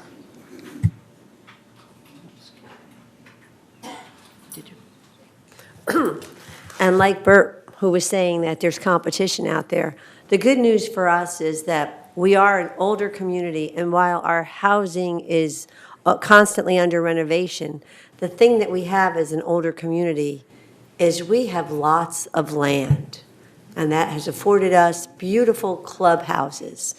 And what I, as part of the shared cost committee, have just all of the directors that have gone before us, a lot of them were brilliant to even keep on amending what we do to allow us to even do the transfer fee, which goes to upkeep our facilities. All of us depend upon our clubhouses and the rooms that we use in our organizations for the life. That's why we come to this village. And if you look out there, there's no place that offers what we offer at the level that we offer it at for everyone. It's just an incredible community, and we're trying to keep up the real estate by keeping everything incredible. The facilities, all of the sports, everything else, and we depend upon every one of you out there to keep giving us good ideas. Thank you. I just wanted to say a couple of things. And number one, one of our major responsibilities as the GRF board is looking into our facilities, the responsibility of keeping up the facilities in the village. And our staff is so professional and they work with us so well in doing this. Second thing I wanted to talk with us to address Carol Coppage and community concerts, because I am one of the people that enjoy going to those concerts. And we know that soon we will be getting some kind of an idea of the schedule for construction, and we'll let you know. Just as soon as we know from our M&C committee, from Ernesto, I'll let you know. And Catherine, any other questions on the PAC? I know Diane was talking with you, and I would be happy to continue this discussion with you and Diane in that concern. With Carol Moore and the concerns that she had, that the concern was basically focused on the fact that in this community, we have a president's, vice president's meeting, and I see two presidents out there nodding their head from two of the mutuals, that we have this meeting once a month. It's been happening for 4 years now. And we have it once a month. And what it is, it's a sharing. It's a, what have you got going? Do you have a concern? This is what I'm thinking. What do you think about this? And I did talk about this at our last GRF meeting and said it was like a job-alike meeting. And that's really what I think it's like. And if you think back to any of your job-alikes, and my example at our last meeting was moms. You know, I can remember being at the Little League field and the moms that were there, and when you're working in the snack bar and sharing ideas about this and that with your children, let alone as a professional working in the university, would we meet with other professors and come up with ideas? This is happening, what can you do about this? Job-alike, and that's actually what this meeting is all about. And my two colleagues out there, presidents, are nodding their head. This is what this is about. It's not a secret. It's not a spend your money. It's not any of the above. It's how can you solve problems? How can we get better? What are you thinking about this in this arena? So I know that Carol was concerned about it and concerned that it was not legal. And so we checked with two of our attorneys who are very well known in the field. We checked with the attorney for United Mutual and our GRF attorney. Both are excellent, Kelly Richardson and Jeff, help me, Beaumont. And they are excellent, excellent legal minds. And they said, absolutely, you can meet and share ideas. It's not illegal. So just so you know that we're not carrying on illegal meetings and looking to spend all of your money. That's not what we're doing. We're trying to make this a better community if we can. And so it's time to move on. Oh, Pat wants to say something here. Yeah, I'd just like to say maybe it's not illegal. However, I think it's very unfortunate that it cuts out a good many of the directors, so they're not in on it and they don't know what's going on. Thank you. Yeah, yes, Annette. Okay, One of the things that happens sometimes at those meetings is if we pass something here, like let's say for how we handle a new bill that's come out of the state of California, and there's a different way GRF might handle it versus the mutuals. So we handle it that way, and then sometimes we might bring it up and just say, is it on your agenda for next month at the mutual? Or the mutual might say that to us, vice versa. This way, we're trying to get more standardization and trying to make sure that when we have a rule or we're replying to a rule that's just come down, that it's across everywhere. So when it needs to be implemented, it's implemented fairly for everyone and it's already been addressed. So sometimes that kind of a thing comes up, but it's always, and it's one of the reasons we're all elected, is for the good of the community. Thank you. Thank you. Okay, we're going to move on to the consent calendar. Joan. I would like to take off the first item for the committee and put it on our regular meeting so we can talk about it further. Oh, put it where? Where you want. It'd be under new. Let's see. Unfinished business? Okay, I want to take off 11A and put She it wants under to move 11A. unfinished business. Unfinished business. Excuse me? No, you can do it when you address the consent You can do it when calendar. you do it, the consent calendar. That's what we said we had. We're not. I think so. Yes. Okay, so what are you saying, Joan? I want to it move, I unfinished want to business? move 7A to 12C. 12C. Thank you. 11A to 12C. Yeah, 11A That- to 12C. That's committee appointments. Okay. Otherwise. Out of order. Okay, we don't have to move it, it just has to be moved off and then approve the existing calendar. Okay, so a motion for approving the existing. Okay. A second for that? Yes. Okay, so all those in favor approving the existing consent calendar? There's nothing Thank on you. there, Madam Chair, since there's nothing on there, you just say there's none on the consent calendar and you keep going. There is. This- On the consent calendar? Yeah, there's Oh, several. okay, I beg your pardon. I thought that was only one thing. The Okay. rest are approved. So, okay. More of it. Go ahead. Okay. All It's not right. that big a deal, Annette.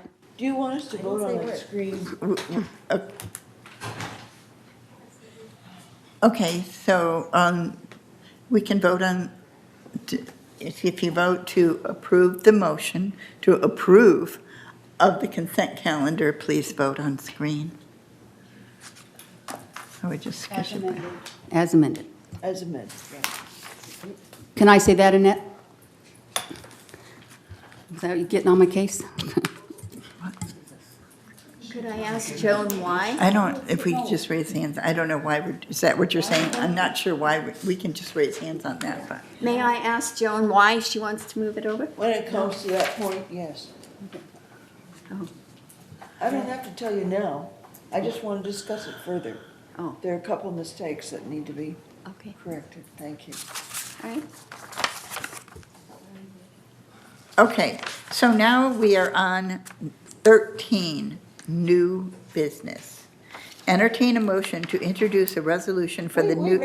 Unfinished business, number 12. Oh. Number 12. I went all the way down to 13. 12A. 12A, sorry.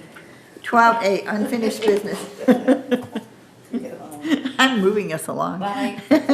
Entertain a motion to introduce a resolution to revise the GRF Recreation Department policy on clubs, groups, organizations. August was the initial notification, 28-day notification for member review and comment to comply with Civil Code 4360 has been satisfied.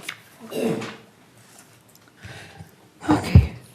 Where, Resolution 19XX, whereas at the July Community Activities Meeting, Staff recommended to approve staff recommendation to amend the GRF Recreation Department policy as it pertains to clubs, groups, and organizations. Whereas Laguna Woods Village has 286 registered clubs within the community, which are afforded a variety of privileges upon arrival of the Recreation Department. Priority rollover reservations, flyer postings in clubhouses, free village website use, club page, event calendar, village news, and so on, and free globe submissions, village television airtime, message board, and club storage, excluding Clubhouse 2. Whereas club bookings make up the majority of reservations each year, with 9,200 dates reserved versus 4,485 dates reserved by private parties in 2019.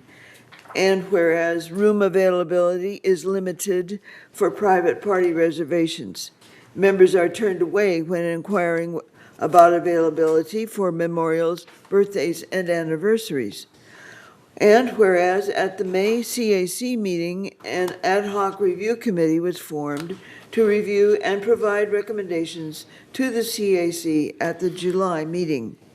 And whereas proposed amendments to the current policy are to limit club status to 250 clubs, groups, and organizations, initiate annual club, groups, organizations fee of $50 to maintain club status, apply rollover processing fee calculated by dates to annual billing, limit rollover dates to 104 per club, group, organization.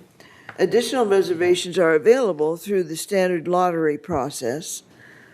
Club activities, programs, and events geared towards minors totally are prohibited. Please add the word totally. I'm sorry. It was in there before. Okay. Whereas limiting club status and applying rollover restrictions will free up approximately 477 rental slots for private party use, and additionally, implementing a processing fee will offset incurred administrative costs. And whereas anticipated annual revenue generated from the proposed fees is $20,750. And now therefore be it resolved September 3rd, 2019, that the Board of Directors of this corporation hereby adopts approval of staff recommendation to amend the GRF Recreation Department policy as it pertains to clubs, groups, and organizations. And resolve further that the officers and agents of this corporation are hereby authorized on behalf of the corporation to carry out this resolution. I move we approve this resolution. Do we have a second? Second. Okay. All those in, well, no discussion. Diane? Why I say I object to the word totally is if I had rented a room every day to teach third graders something, That's right. reading or something, that would be totally geared toward kids, and it wouldn't be allowed. But if I put a box of donuts in the back so that one resident could come in and get a donut if they wanted, it would not be totally geared towards children. That's why I felt that staff needed the leeway. I just wouldn't have defined it so specifically. I think geared toward minors was good enough. The problem was, when you have Grandparents' Day, there are a great many minors there. Right, but that's a staff event as opposed to somebody renting a room. Okay. That's the. Okay, I'll take it out. Take it out. Never mind.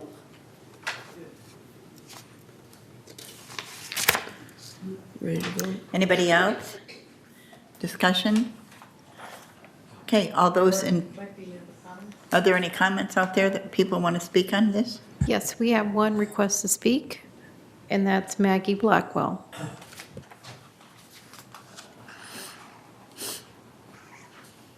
Hi, Maggie. Hi, how are you? Maggie Blackwell, 71D. I'm just wondering, this says clubs, organizations, groups, and so on, does this include churches too? And religious organizations, or are they exceptions?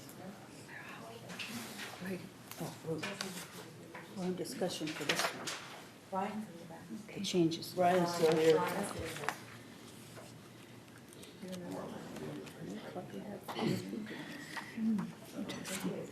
My concern is that if clubs are limited to enlarging, can churches be limited from enlarging? They're not. See, Okay. if we can only book so many, then they should be limited to booking so many, as they are an organization. Brian, no. Okay, so Brian, come in. And don't go too far, Maggie, because I think probably we'll want you to kind of clarify. Was the question in regards to how many reservations that they can make? How I it think affects- that's why it needs a clarification. Maggie, would you come up and be at the microphone with Brian so we can clarify what your question is and he can clarify his answer? the 250? Okay, the club status is limited to 250, right? And so we've limited the clubs. We can have no additionals, except if your grandfather did. If a church is in, and they have so many this, can they keep enlarging or not? Or are they held to the same standard as this? It would be held to the same standard because the policy covers all clubs, groups, and organizations, which would include the churches.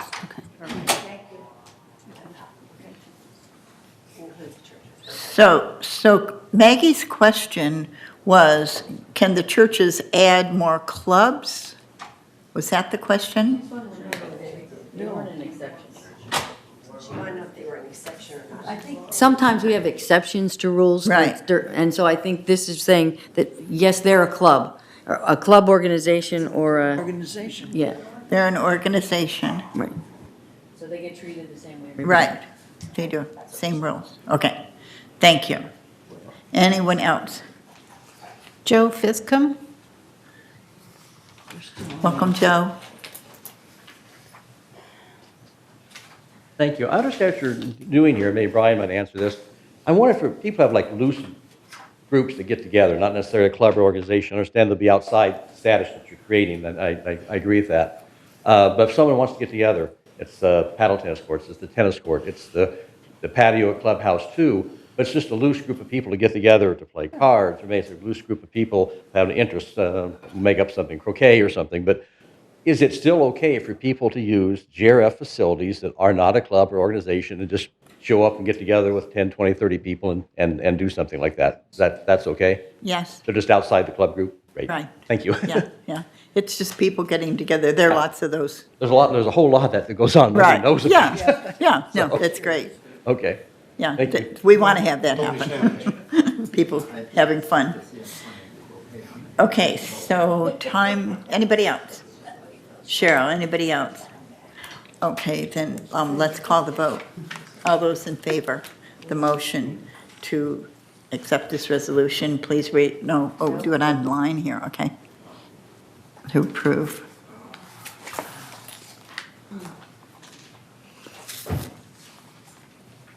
Okay, unanimous, thank you.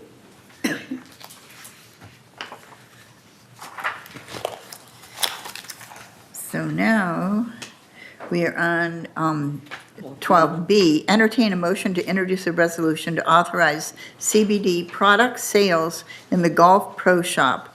This was August initial notification, 28-day notification for member review and comment to comply with Civil Code 4360 has been satisfied. I'll entertain a motion. Read the motion. Resolution 9019XX, CBD product sales in Gulf Pro Shop.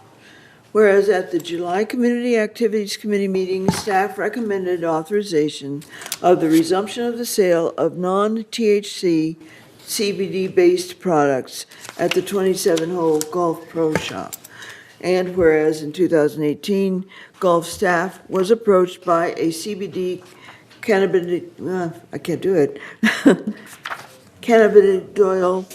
sales representative from Medterra to sell CBD cream, tinctures, and capsules at the Golf Pro Shop. And whereas staff researched and discussed with health professionals about its safety and product viability, and it was determined that it was a safe product to sell from a respected manufacturer. And whereas the product was well received and generated more than $4,000 in merchandise sales. And whereas the product was removed in November 2018 due to misconceptions that the product contained THC, which is contributed to the high feeling of cannabis. However, CBD is a natural pain reliever with no psychoactive ingredients. And whereas many residents are under a pain management program through a medical professional and are on medicines that are harmful and or addictive, and the CBD option can offer relief for certain pains and aches without the harmful side effects.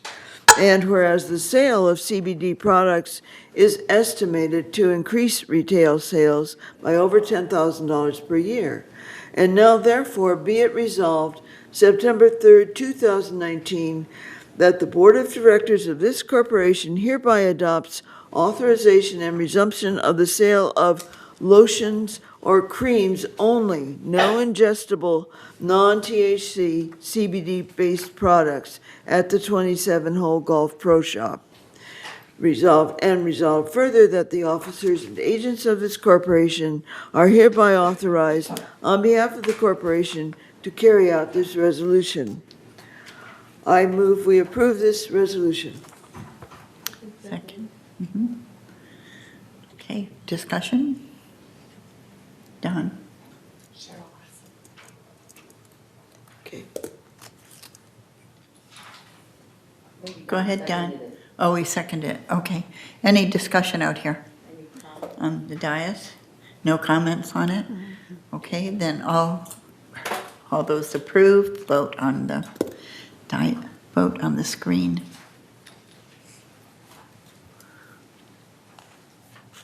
It's unanimous, thank you.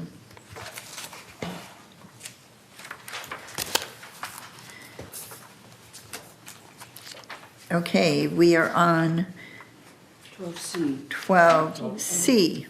And 12C is update of GRF committee appointments, which was moved from 11A. Can I speak? Yes, go ahead, Joan, please. Okay. The reason I asked this to be moved was, well, there's several things, but let me start with a typo. On the Energy Task Force, in the last page, Bert's first name is B-E-R-T, not B-U. And secondly, speaking of the Village Energy Task Force, that probably should be under the Maintenance and Construction Committee as the PAC Renovation Ad Hoc Committee is. So I would place it as a third. So under the PAC renovation, I'd put the Energy Task Force, just for the relationship. And the third thing I wanted to talk about was the Disaster Prep Task Force. That's on page 3 of 4. It says Judith Troutman is the chair of the task force, but in reality, our security chief, Chief Moy, is the chair, because it is a task force under his department and not really a GRF committee. However, we want the members on it to be recognized and know. And Judith is our liaison and lead. And she's secretary, but I would call her our liaison, Judith. Go ahead. Yeah, I had asked, I sent everyone an email, I didn't think it even should be on here at all, because it agree. is not a GRF committee, like you say, and this is a resolution identifying committees. And that's what's confusing to the residents and to other people who have called me from out of the village, wanting me to get together with them, and these are people that should be in touch with Tim Moore, Chief Moore. So then I'd have to give them Chief's number, and they were confused as well. So I don't think it should be on here at all. They get recognition in other ways, but I think legally it's confusing, especially for some people that are, for future agenda items that are coming up. So why should it be on here at all? Why don't you make a motion? Well, okay, then officially, I'd like to make a motion to remove the Laguna Woods Village Task Force off of the GRF Committee resolution. Disaster Preparedness Task Force. Yes, disaster preparedness. And I'll second that. It's a Laguna Woods Village Disaster Preparedness Task, by the way. Right. Laguna Woods. Did the secretary get the words? Because I messed it up a little. Thank Laguna you. Woods Village Disaster Task Force. Preparedness Task Task Force is the complete title. And Correct. Judith has made a motion, I've seconded it, to remove this section from this list. From the GRF. From the GRF Committee. committees, because it's not. Okay. Thank you. Disaster preparedness. Disaster preparedness. Just disaster preparedness. That's good. Excuse me, we've got a motion on the floor. Discussion? Has it been seconded? Open discussion. I seconded Here we have discussion. We have a discussion. Right now, the task force reports back under the security committee, or to the security committee, okay? Rather than to the boards. Okay, does it make sense for, if we're going to remove it from committee status of GRF, and in essence, it is it's responsible to the community, which is the three boards. Should Charlie it? has some parliamentarian No, information. VMS board also reports to us, and they are separate from the board, they are not a committee. This is not a committee for the GRF board. Right, reports to the board. And I'm just saying, should this task force, which is responsible for reporting to all boards, essentially report to security, or be reporting to us under security, or should it be a separate report? But it's a separate report. So, Want me to do it? John thinks we leave it up to Tim and Ann. Okay, I think how we addressed this last time was Judith was doing every other month the report. Like 1 month it's VMS where like Lucy did it today. Next month it'll be Judith that gives the disaster preparedness report. So what we did was we put it back under the auspices of VMS. Right. So it's a report that everybody gets, and then every mutual makes that report too. So we took it out from us, and while we will get the report, it will come through VMS, which is where it belongs, because in Tim's job description, it says that he must be the chair of this particular disaster preparedness, as he has all kinds of private information. That's what we did. I then would like to also raise the issue of the Energy Task Force, which is also basically a similar situation. Okay? It's there to perform its function for all boards. In essence, it's a community function that it is performing, not a GRF or not any. May I address that? Then maybe we should look at that for new business at our next September meeting. But this one has already been decided upon. But that's a good that's a good question. Well, I think we're just deciding on it right now, no? Yeah. Isn't that just the motion that's being made for the first time? Yes, this is a new motion. The motion is just to take it off the paperwork, but it's already been implemented because Judith reported last month. Okay. So all we're doing now is just taking it, removing it from the paperwork. They wanted to go through wanted me to go through the formal motion of taking it off, even though my request started by email. They wanted me to do it formally in the dais. Fine. Does that make sense? Yes. So we're going to put that on next month's agenda. Okay. Okay, we have a motion on the floor, any more discussion?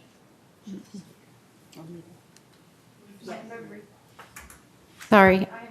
Request to speak from Juanita Skillman.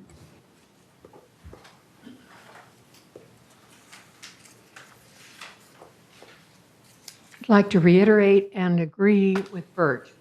You have 3 things on your committee appointments which are not GRF committees. And those are the Disaster Preparedness Task Force, the Laguna Woods Village Traffic Hearings, and the Village Energy Force Committee. These are things that we do as a community, and that's why the word village is in the last two. Perhaps the word village should be in front of the Disaster Preparedness Task Force, because it is the whole village. And yes, each of our boards nominates and has people on those task forces, but it is not basically a GRF committee. So I just think that if you're going to take one off, you should take all three off, or put the word village in front of disaster preparedness so that we know that it's not just a GRF. Thank you. So, one that we take off, where do we put? Because they are existing committees. And the report has been coming to GRF, so where do we put it? Well, they come to all of the boards. Right. Every board has members on there, and every board reports back to their Right. board. They are village.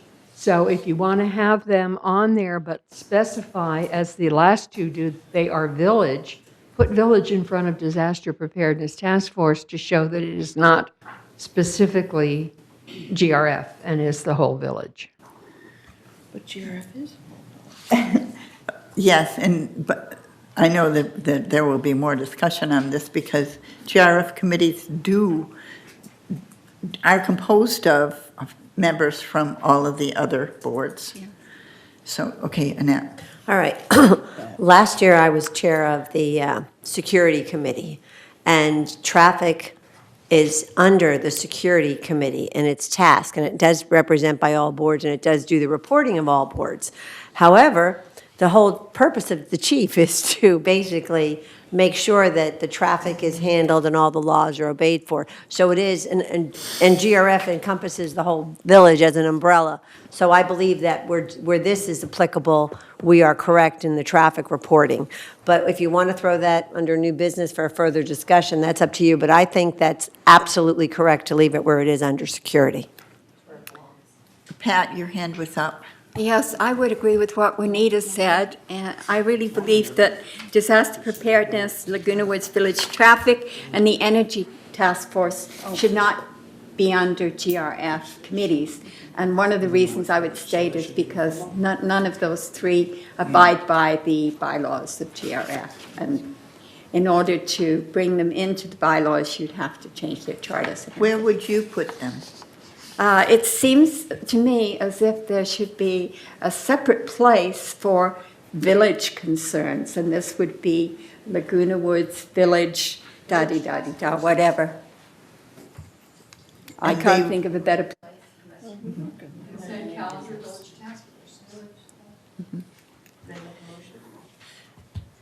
We have a motion on the floor still. We have a motion, I think. We have a motion.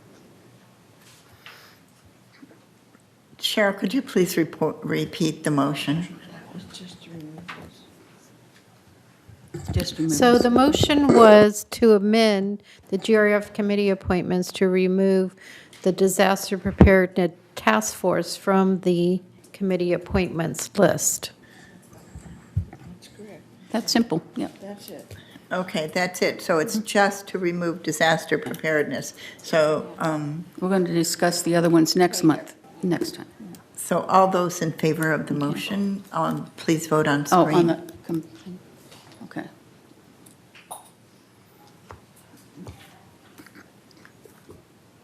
Okay, I'm gonna move you discuss the others next month. I'm gonna move that we discuss the Okay, others. go ahead. Madam Chair, Yes. I move that we discuss, and come to some conclusions about the Laguna Woods traffic hearings and the Energy Committee, or an Energy Task Force next month, so that we get all of this clarified as to what a GRF committee is and what it is not. I just need a second. Okay. Okay, moved and seconded. And I've got Ray's hand and then Dick. Well, It I says, don't- Ray first and then you. it says Laguna Woods traffic hearing. It's already written in there. Why do you want to change it? You've got exactly what people are saying, Laguna Woods Village. That's inclusive. It's already there. Why take it out? You're doing exactly what has been asked. Okay, we're not taking it out, we're classifying it in another place possibly. Oh, I thought you That wanted to we're take it out. discussing, Never no, mind. we're not taking it out. And next month, the motion is yeah. to discuss it next month. Dick, you're next. Well, my concern is how does it tie back into the whole administration of GRF or this facility? I mean, they're just out swinging in the free air. There has to be a connection back to our bylaws and everything. Right, we'll talk about it next month. Exactly. Well, I haven't heard anybody say that. That's what the motion I is. just moved that we don't talk about it next month. Okay. Okay. Then I'll withdraw, because we'll talk about it next month. I just going to help Ray out. Okay, so the motion is to discuss the other two, energy and traffic, next month. All those in favor, vote on screen.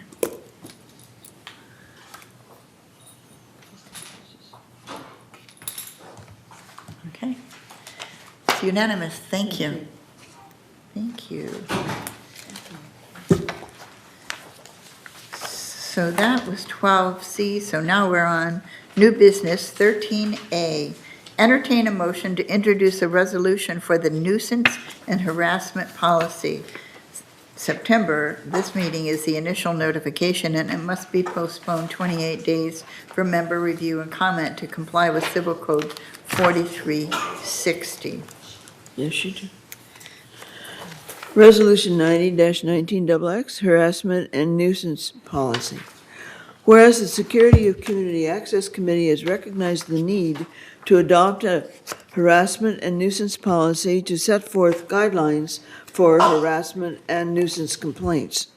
And now therefore be it resolved October 1st, 2019, that the Board of Directors of this corporation hereby adopts the harassment and nuisance policy as attached to the official minutes of this meeting. And resolved further that the officers and agents of this corporation are hereby authorized on behalf of the corporation. There's something wrong. The other words. It says to out the purpose of this resolution. There's a word wrong, I'm sorry. Good grief. We left out carry. To carry out, to carry out the purpose of this resolution. So insert carry before out, sorry. Okay, I move we accept for discussion purposes this resolution, but postpone our final vote the 28 days so that we abide by Civil Code 4360. Do I have a second? Thank you. Discussion. Annette? Okay, under item number 3, conditions number 2, it talks about odors. This includes secondhand smoke, cigarettes, cigars. I'd like to include the word vaping It should be. and marijuana. Vaping needs to be its own separate word, because so often you ask people to stop vaping, and they say, because you assume it's smoking, and they say, I'm not smoking, I'm vaping. And then when I went to the Laguna Hills Community Center and Sports Complex, I looked at their signage, and their signage says smoking and vaping. And when I've looked around at other ones now, it's starting to say smoking and vaping. So obviously, for the younger people, they need a clarification on that. Thank you. So noted. Do I need to make a motion? Yeah. No, Joan says no. What about pipes? Pipes? That's smoking. That's smoking. Okay. All right. No, Cigars. They're just examples of smoking. Because smoking is cigars too, cigarettes. Yeah. No, chewing is Yeah, not I'll just smoking. ask. it's not a discussion. Chewing is chewing. Judith, I just want to, since certain complaints have come to me, what about severe body odor, especially if it's a particular employee that's in a fixed position and residents are around that person all the time and have been offended. Is that body odor not considered a, That's, is that there needs anything we to can be do turned about into it? VMS to employ personnel.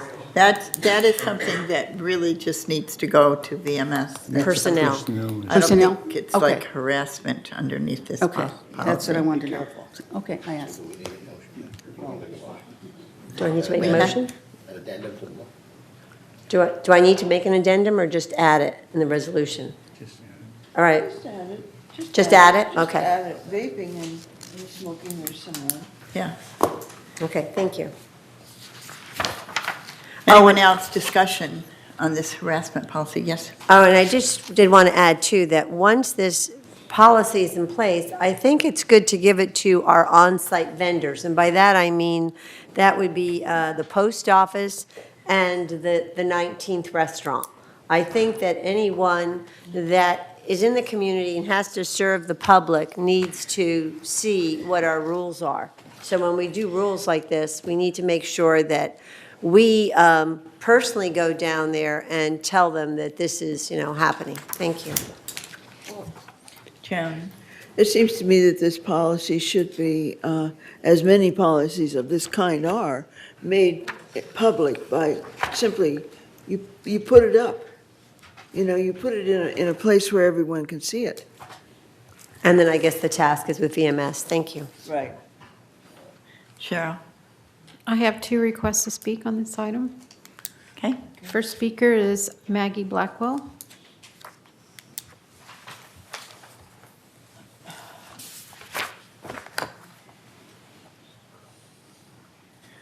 Good morning, 71D.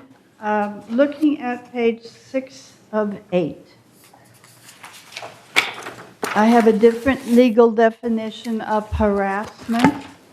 That is, annoys, threatens, intimidates, alarms, or puts a person in fear of their safety.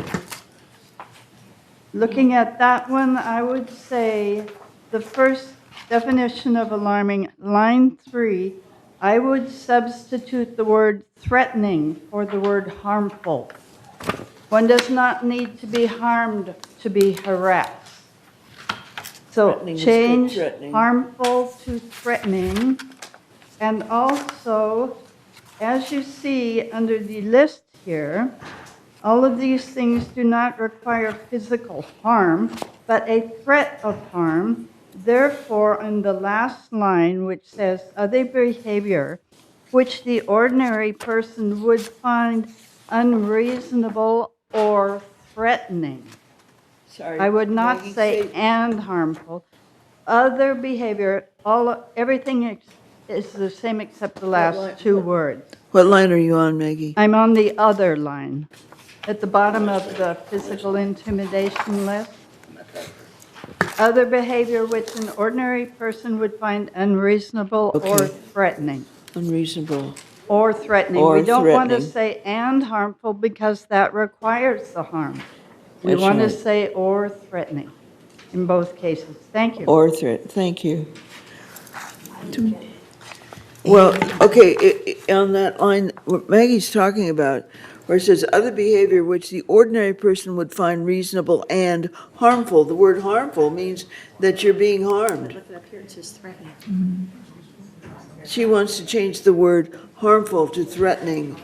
Because, well, this is describing the bodily harm, and this would be other behavior which would find unreasonable, and this is to be threatened, this is doing the threatening.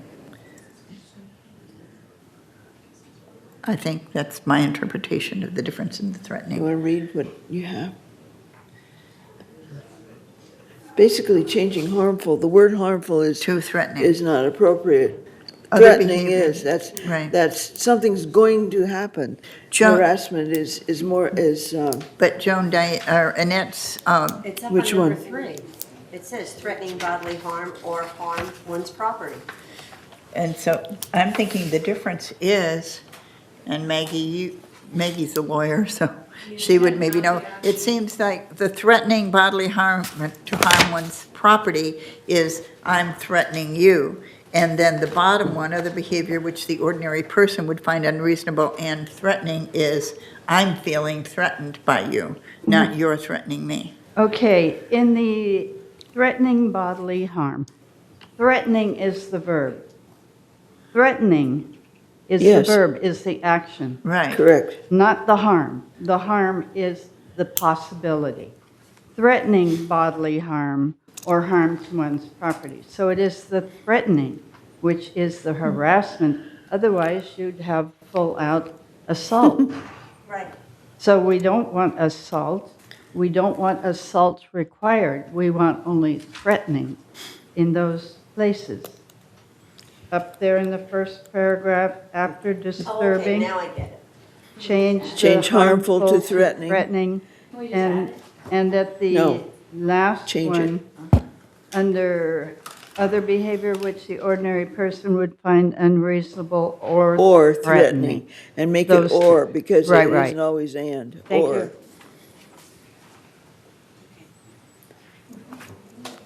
Ray has a point. Ray has a point. Ray. Ray, Yeah, my concern here is that Microphone. it is on. My microphone is Okay, on. now it is.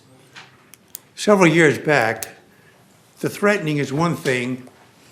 There was an individual that physically grabbed the hold of the attendant assault. and was cussing that individual out. I stopped my car and got out, and that individual happened to be an attorney. And he says, I'm an attorney, I can do what I dang well please. So I pulled out my police ID and says, I'm a policeman and I'm about to arrest you. This is why this part of it is in there. There wasn't a threatening, it was a physical. It was an That's actual assault. physical That isn't attention. harassment. That is not harassment, it's assault. It's physical intimidation, first line. right, right. Maybe this needs to be reworked. So Ray, what Bert is saying is physical intimidation is at the top of that list there, and that's really what you're talking about. That's exactly right, yeah. Right, yeah, so okay. it's included there. Okay, anybody else? Cheryl? I have another request to speak from a Mary Wall. Good morning, Mary. Yes, this harassment is it's home because you realise that a few weeks ago or months ago, I came before this board and I told you that I was being accused of harassment. And I'd like to tell you the reasons why. First of all, I'd like to say that there's plenty in the law. I'm sure a lawyer wrote this up, but there's plenty in the law that you can pick on and just put the right legal language in here. Okay. So now I'll tell you what happened to me. I had a records request for all the documents for this building because I wanted to know how much had been spent on it. They were unable to give me all these documents. This is a harassment case, Director Phillips. But are you talking to the motion? Yes, I am talking to the motion because Okay. I'm telling you how harassment comes about. This is the emotion. So he said, I asked for more documents and I was told I was inappropriate. That was harassment. The second one was all the staff, not all the staff, many staff here use their personal credit cards to purchase things for the village. I don't know whether you know this, but they go out and they use their personal credit cards and they buy stuff for the village. This to me is unacceptable. So I asked the girl why she did it, and she told me. And she accused me of accusing her of embezzlement, which wasn't the case at all. The third case was about the events and all the decorations here.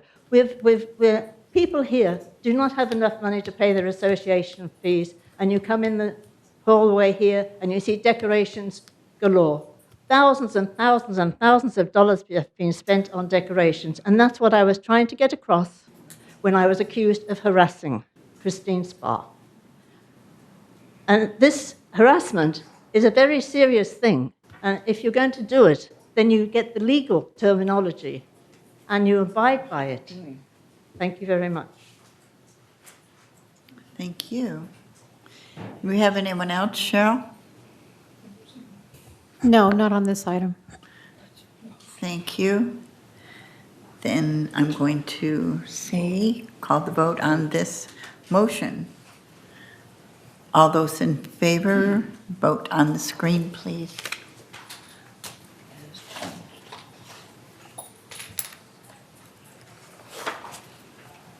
Okay, unanimous, thank you.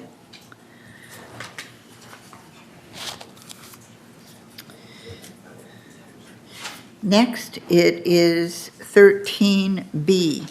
Entertain a motion to introduce a resolution to amend the facilities use policy to comply with Civil Code 4515. This is September initial notification. It must be postponed 28 days for member review and comment to comply with Civil Code 4360. Resolution 90-19-XX. Whereas California Civil Code 4515, Assembly for Political Purposes, went into effect on January 1st, 2018. And whereas Civil Code 4515 expresses the legislative intent to ensure that members and residents of common interest developments have the ability to exercise their rights under law to peacefully assemble and freely communicate with one another and with others with respect to common interest development, living, or for social, political, or educational purposes. And whereas Civil Code 4515 precludes the governing documents of common interest developments from prohibiting members or residents from these activities prescribed in 4515 B1(5). And whereas on March 6, 2018, the board approved Resolution 90-18-11 and the Facility Use Policy Resolution, Civil Code Section 4515, to comply with the requirements of Civil Code Section 4515.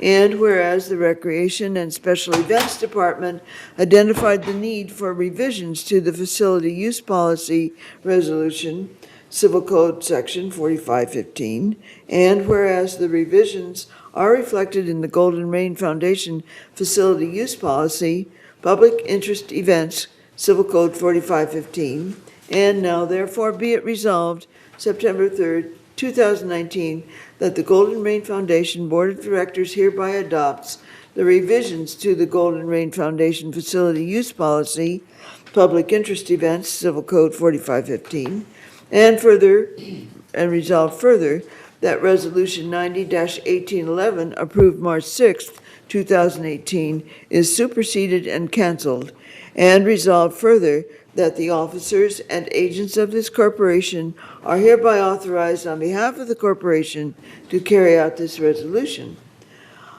I move we accept this resolution for discussion purposes today and postpone our final vote 28 days to comply with Civil Code 4360. All right. Second. Diane, second, okay. All right, now we've got some discussion. Anybody would like to discuss this? Bert? If I go back to just the first paragraph of 4515, and I don't know whether I'm interpreting it wrong or not, but it basically is saying that if a member or members or residents wish to have a meeting with respect to the interest living or for social, political, or educational purposes, I'm just wondering whether that's an open door that says, why are we charging our clubs any money because they're meeting socially? And so it seems to me that that's like an open door that says we can't charge unless there's some rules that we establish. All right. Beth has stepped out, but I would like to speak to this. So is there anybody else that would like to speak to this? Okay. First of all, the one you're talking about, it's for the purpose relating to common interest development living. When we meet as a club, we're not meeting to common interest development living to discuss certain things as it relates to the global. We're meeting basically for social or whatever, so that's one thing. But what I wanted to discuss was in the Golden Rain Foundation facility use policy, agenda item 13B, page 5 of 12, number 7, where the second line says, it says the event may be immediately terminated upon discovery of food and beverages being consumed during the event and if the responsible resident is not in attendance. So the word "and" should be added there. And that's on number 7, the second line after the word "event," to add the word "and." And then on number 8, in that same use policy, where it says smoking, we should say smoking or vaping is not allowed. That was on that page. And then, you with me, Joan? Okay, and then on the very next page, on number 16, the last sentence, where it says, from the Village Management Services Chief Executive Officer or designee. I would like the designee to say Chief Executive Officer or COO or Director Designee. I wouldn't like it to be anything less than somebody that, in management, to make that decision. So that was added language that I would like to add there. And then the last bit of change I had was on the next item, the facility use request form, which is agenda item 13B, page 7 of 12, where it says phone number. I'd like on that line to be the word cell number, and then also like a little square, like a check the box, and okay to text.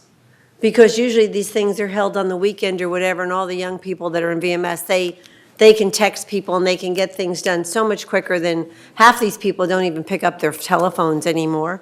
So I think it should say cell number and then okay to check box.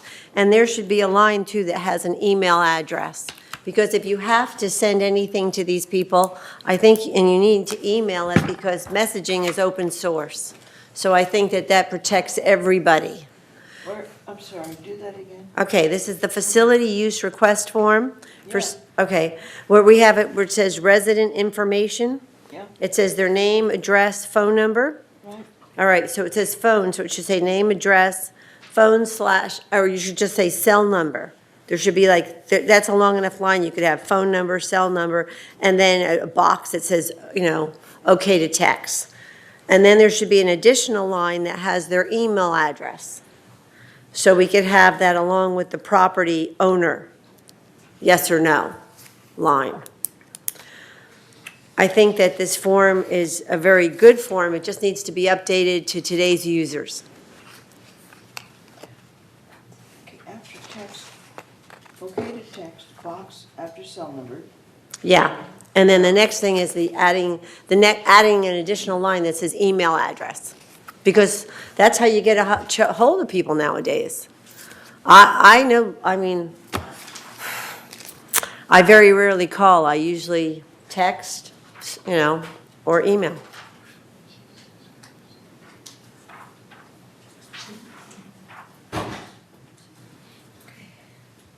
All right, okay, Cheryl? I have some requests to speak on this item. Of course. I have Jeannie Lepowski.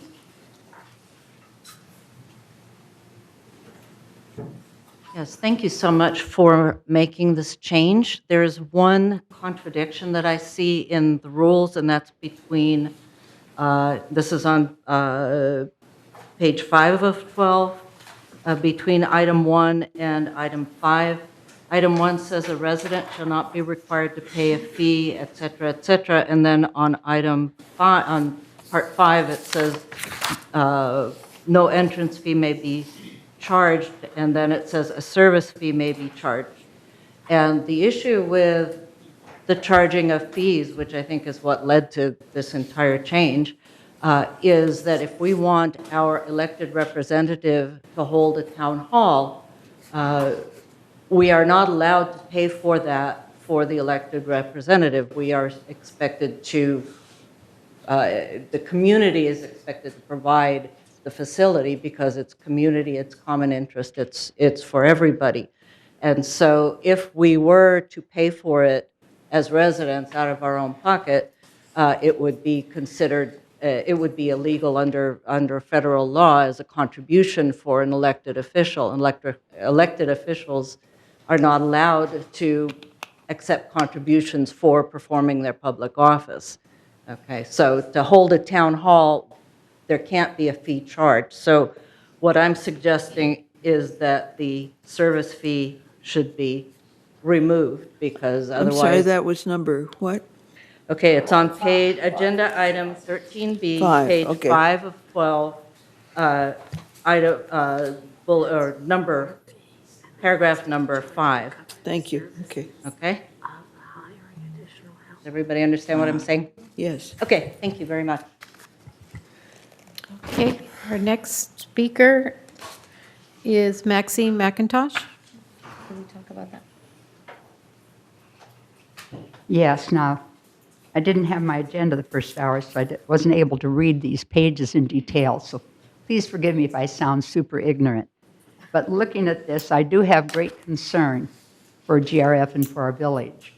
We have paid for uses of facilities since the beginning of time. Charges for room rates have always been reasonable and so forth.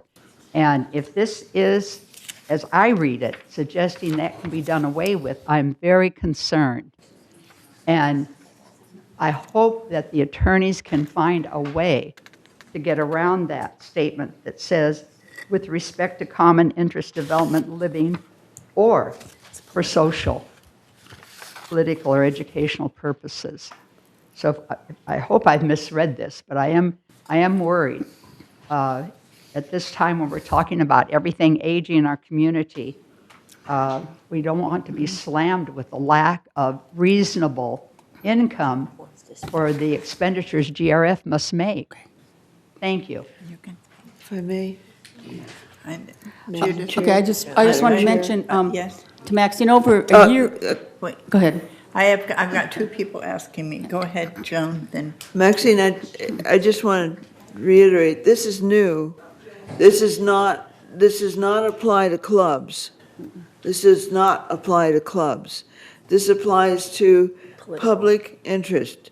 Our assemblyman, our senator, our president coming here to speak. And they cannot have a fee because they can't receive gifts from us. That's the point. So we're not going to take money from them. Does that make it clear? Because on the page just before that, page 3 of 12, this is the new law and this is what we're trying to comply with. So it's different from all of us. It's not a matter of not getting income. We're required by law not to get any income in this case. Okay. Judith. I just want to add to what Joan said.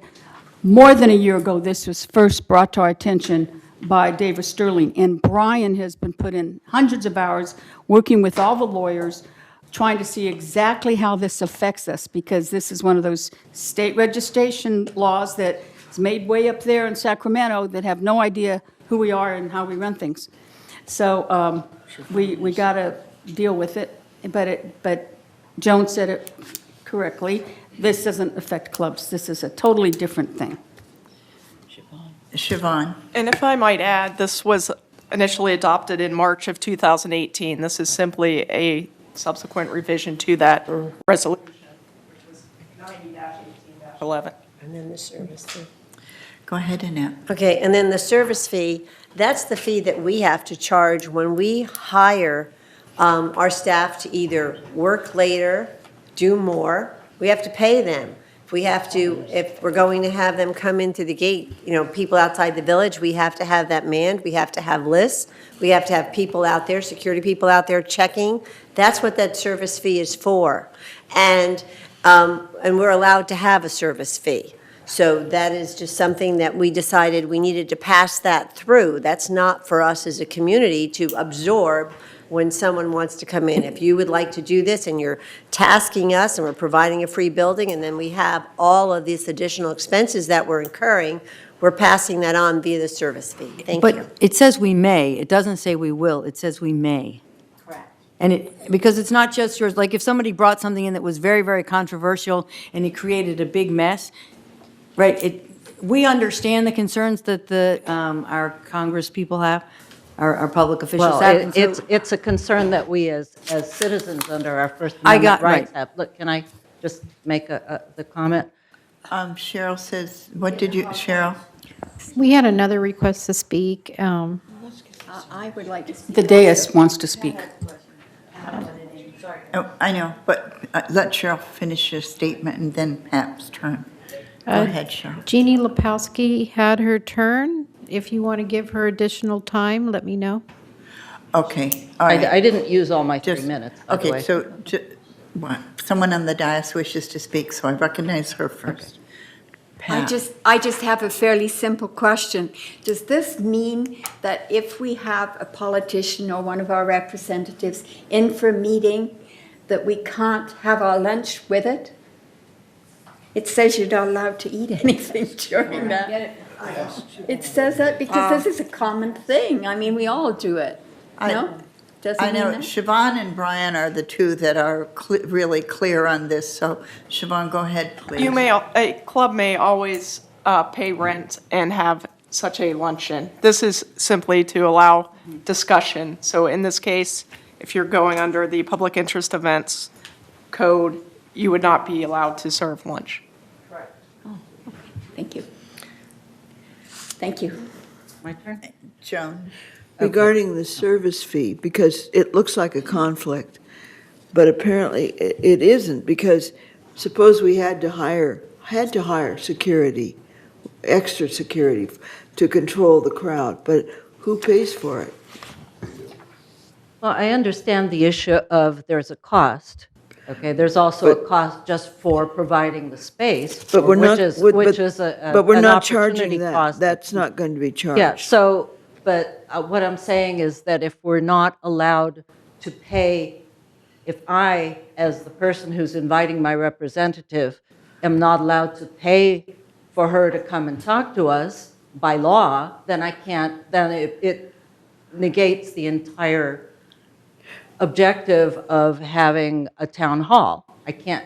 So anyway, my suggestion is that with regard to the service fee, if you could put in an exception for elected officials executing their elected duty, something like that, because otherwise we can't have town halls with our representatives. That wasn't an issue when we had Mimi Walters, but we have a different representative now who is interested in meeting with her constituents. And so if we have to pay out of pocket for it, then we are breaking federal law. Correct. She is breaking federal law. We're trying to make it so she doesn't have to pay anything. So Exactly. So a person says no entrance fee may be charged to the attendees for the event. Yeah, but we're not talking about And charging then the a attendees. service fee may. The issue isn't charging the attendees. The attendees are not going to pay. The issue is how do we make our representatives available to her constituents without making a contribution in kind to that representative on the part of the constituents. Okay, It might look Siobhan. like might look like a quid pro quo. It might look like we're buying, and that's why it's against federal law. It might look like we're buying So favors. Jeannie, our COO will address that. Okay, thank you. Yeah. The service fee goes right to EMS. The intent for this provision is if there's a large number of outside guests coming to the event where there's a lot of guest passes and so forth that have to be issued for the event, this would allow GRF to recoup its costs. And our opinion is that that is allowable.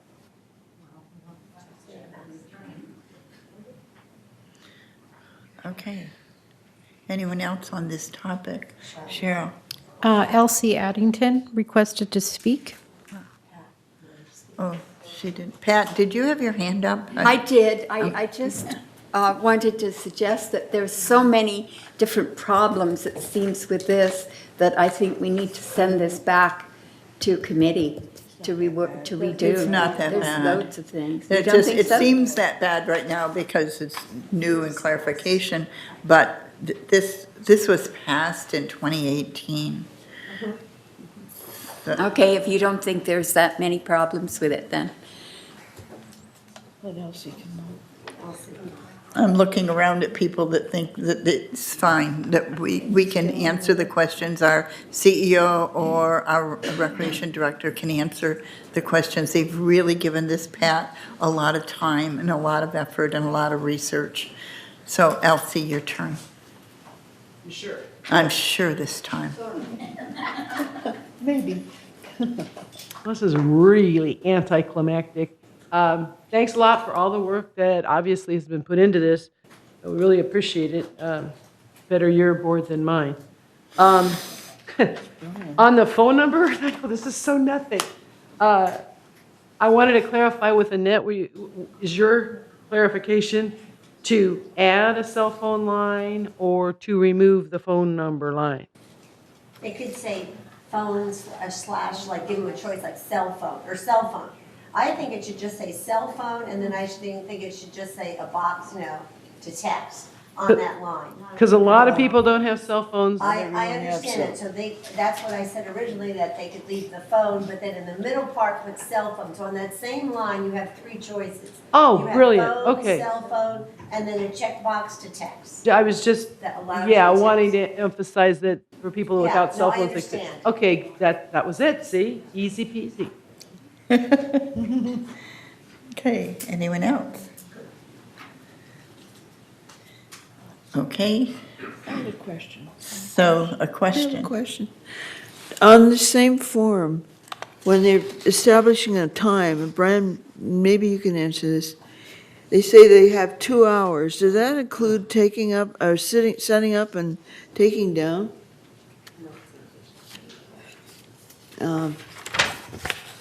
Where is it, 2 hours? Well, it's my understanding that there is no setup actually, and that kind of goes back to the service fees. If there was a special request to have tables, chairs, and things like that, then that would be the service fee charged to offer that, because the law states that you just have to provide the facility and allow people access to that facility, and essentially that's the bottom line of the law itself.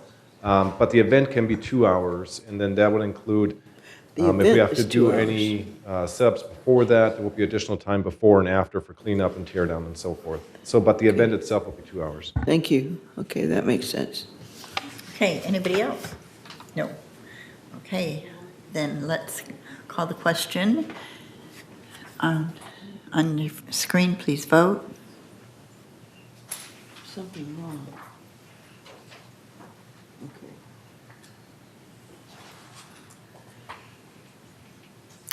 Okay, pretty much unanimous, thank you.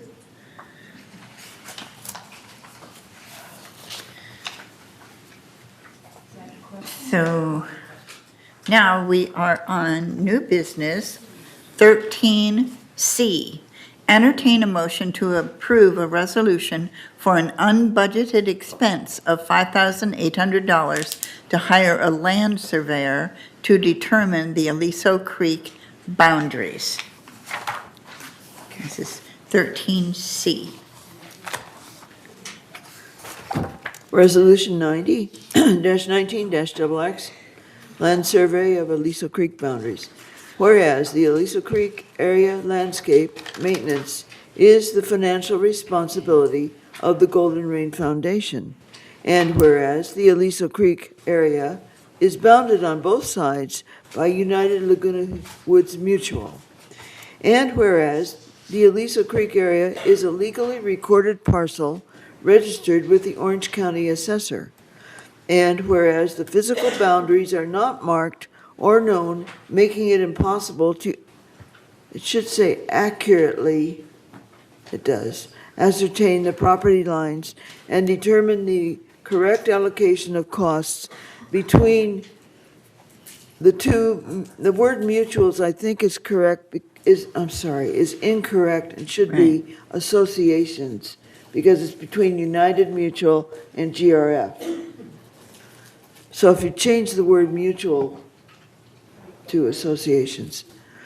And whereas staff has engaged the service of a professional land surveyor to survey and mark the limits of the Aliso Creek parcel to enable staff to accurately allocate costs for maintenance of the area. Now therefore be it resolved, September 3rd, 2019, the Board of Directors does hereby authorize an unbudgeted expense of $5,800 in the operating fund for the cost of the surveying services. And resolve further that the officers and agents of this corporation are hereby authorized on behalf of the corporation to carry out this resolution. I move we accept this resolution. Okay, moved and seconded. And so discussion, and I think Judith was first, and then Pat, and then Dick. Joan, on the fourth whereas, you wanted to change it, mutuals to two associations? To association, because it really refers to United Mutual and GRF. So wouldn't it be corporations? Is not a mutual. It shouldn't be corporations? Because we're not an association. If you wish, sure, you're right. I The think- word corporations. Thank you. Change, Cheryl, make it corporations instead, because that's appropriate. Thank you. Okay, thank you, Judith. Pat, your turn. That's okay, that's what I was. That was your Thank concern. you, Then thank you. Dick. Yeah, I'm just surprised with all the money we spent, all the years we spent on the creek. I can't believe it was never surveyed. I just can't believe it. It changes all the time. Go ahead, Bert. I'm sure that there are records and that there are surveys, but the problem, I think, is the boundary markers. Okay, we do not have the markers that we need to make these decisions, Okay. and that's what this is all about. It's important. I'm sorry, but there was talking going on. Bert, would you just make your statement again, please? I was just pointing out that in all probability, there have been surveys. The county, I'm sure, has records, but the problem that we face is that we do not have markers. Okay, so when workers are out there, they have no way of knowing which side of the boundary they're on. And so the purpose of this survey is to get those markers in. Okay. So Kurt, could you come up and talk to this? Please kind of explain what's going on and why this is going on. Bert is correct that the boundaries were originally surveyed when the place was built, and it was recorded with the county. But there are no markers. Nobody installed markers that we can find when it was originally built.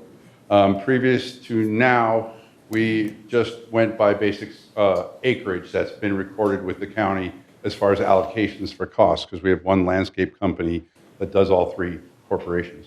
But now we're going to direct hours. So it's much more important for us to determine where we cut off our boundaries at. For instance, the trees on the slopes have always been attributed to United. And based on our preliminary work here, they're actually in GRF. So what we want to do is properly allocate costs to survey this and mark out where it is. Okay. Any questions for Kurt while he's still up here? Has United approved their part? Yes, but still has to go to their board, but it's been, yes. Approved by. Okay, thank you. And Annette? Okay, the question I have is, we're doing this, and I think you need to go in a little bit more detail on, in the future, how will staff be able to see that these markers continue? That this won't happen again, in 5 years down the road. So how are these markers going to differentiate in the allocation? In the industry, surveyors use steel rods to mark the boundaries so we can find them in the future with metal detectors. Those steel markers will be pounded flush with the ground and marked with white PVC pipe, so we'll be able to physically see them. So it's a two-part. We'll be able to see the PVC pipe. If we ever lose the PVC pipe, we'll be able to find them with metal detectors. Thank you. Okay. Was there a hand over here? No. Now, I was just going to say, if there's records in the survey, on the record, at least it would have coordinates, and anyone with a smartphone could go out and find those coordinates, because I do this all the time on my own land in Missouri, and when I send people over there. So, in a marker, they're usually about 2 or 3 inches, and they're copper, but they're beat way down into the ground at their ground level. But then they have all this information on them. They have the coordinates on them and the county number and all of those kind of things. So I'm amazed. So it's possible that they are there, but he's right. With overgrowth over years, you can't find them. And so maybe through the new survey. But he's right. You got to put something above the ground. What you're referring to are Yeah. benchmarks, and those are outside the community, and those are what we use to find what we need inside the community. So there wouldn't be one, and if you look at the Do we have a surveyor's if you look map? at the exhibit, you see there's a lot of turns in those sort of twists and turns, if you will, throughout the creek area. All those angle points were not marked with those benchmarks. Those benchmarks wow. are out in the street to help us locate these. That's why we need a survey. That's amazing. Yeah. Wow. This needs to be done, so I'll be voting in favor. Okay, anyone else up here? And Cheryl, who's next out there? I have one request to speak from Sean Tumpain. Good morning, Sean. Hi. A little comic relief after that long and arduous open forum session. I just had a couple of comments and a question. I find it hard to believe that there isn't, in all the voluminous materials you have available to you, that you don't know where the property lines are. That's astonishing to me. And you say you're spending $5,800 of GRF money to pay for this survey. The real number is $11,600 because United's forking over the other half. Is that not correct? I think that's correct. And you're doing this so that Kurt and his boys can figure out who they bill. Because Kurt's going to do the work. It's just a matter of, does he charge GRF or does he charge United? Is that correct? That's what this is about? There's For a $15,000 landscape bill annually, I think that's what we talked about in the Finance Committee meeting. So it kind of begs the question, how long is it going to take you to get your $5,800 back? 7 to 15 years, if it's more than 10% difference between a 50-50 split? Just seems a lot of money for marginal return. Thanks. I'm going to ask Kurt and Bert to respond to that. Kurt.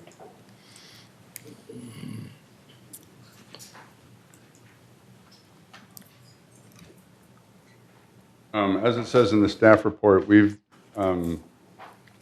noted just at first glance, first pass through this, potential of at least $19,000 that we've been billing incorrectly, and that's just related to the trees. As far as the costs, and that's annually. So we're looking at over time, that'll be exponentially larger, and that doesn't even account for the actual shrub bed maintenance we do, the maintenance on the slopes, all of that work where there's a border in between the two. What he doesn't understand is we're going to an direct hours billing ratio. So the guys in the field need to know who they're billing when they're out there. As we get through this process, it'll be a learning curve and we'll be able to determine even further where we're sending our bills, like you said. It's always just been an automatic allocation. Now we have to keep track on a daily basis of where our crews are at in the field. So this will save us a lot of administrative time as well. Okay, good. Okay, Bert, did you want to add to that? No. Okay, anybody else? Nobody else out there? Anybody else here? Okay, let's call the motion. All those in favor, vote on the screen, please.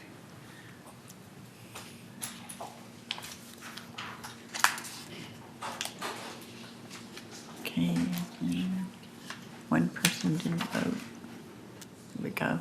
Okay, it's unanimous. Thank you.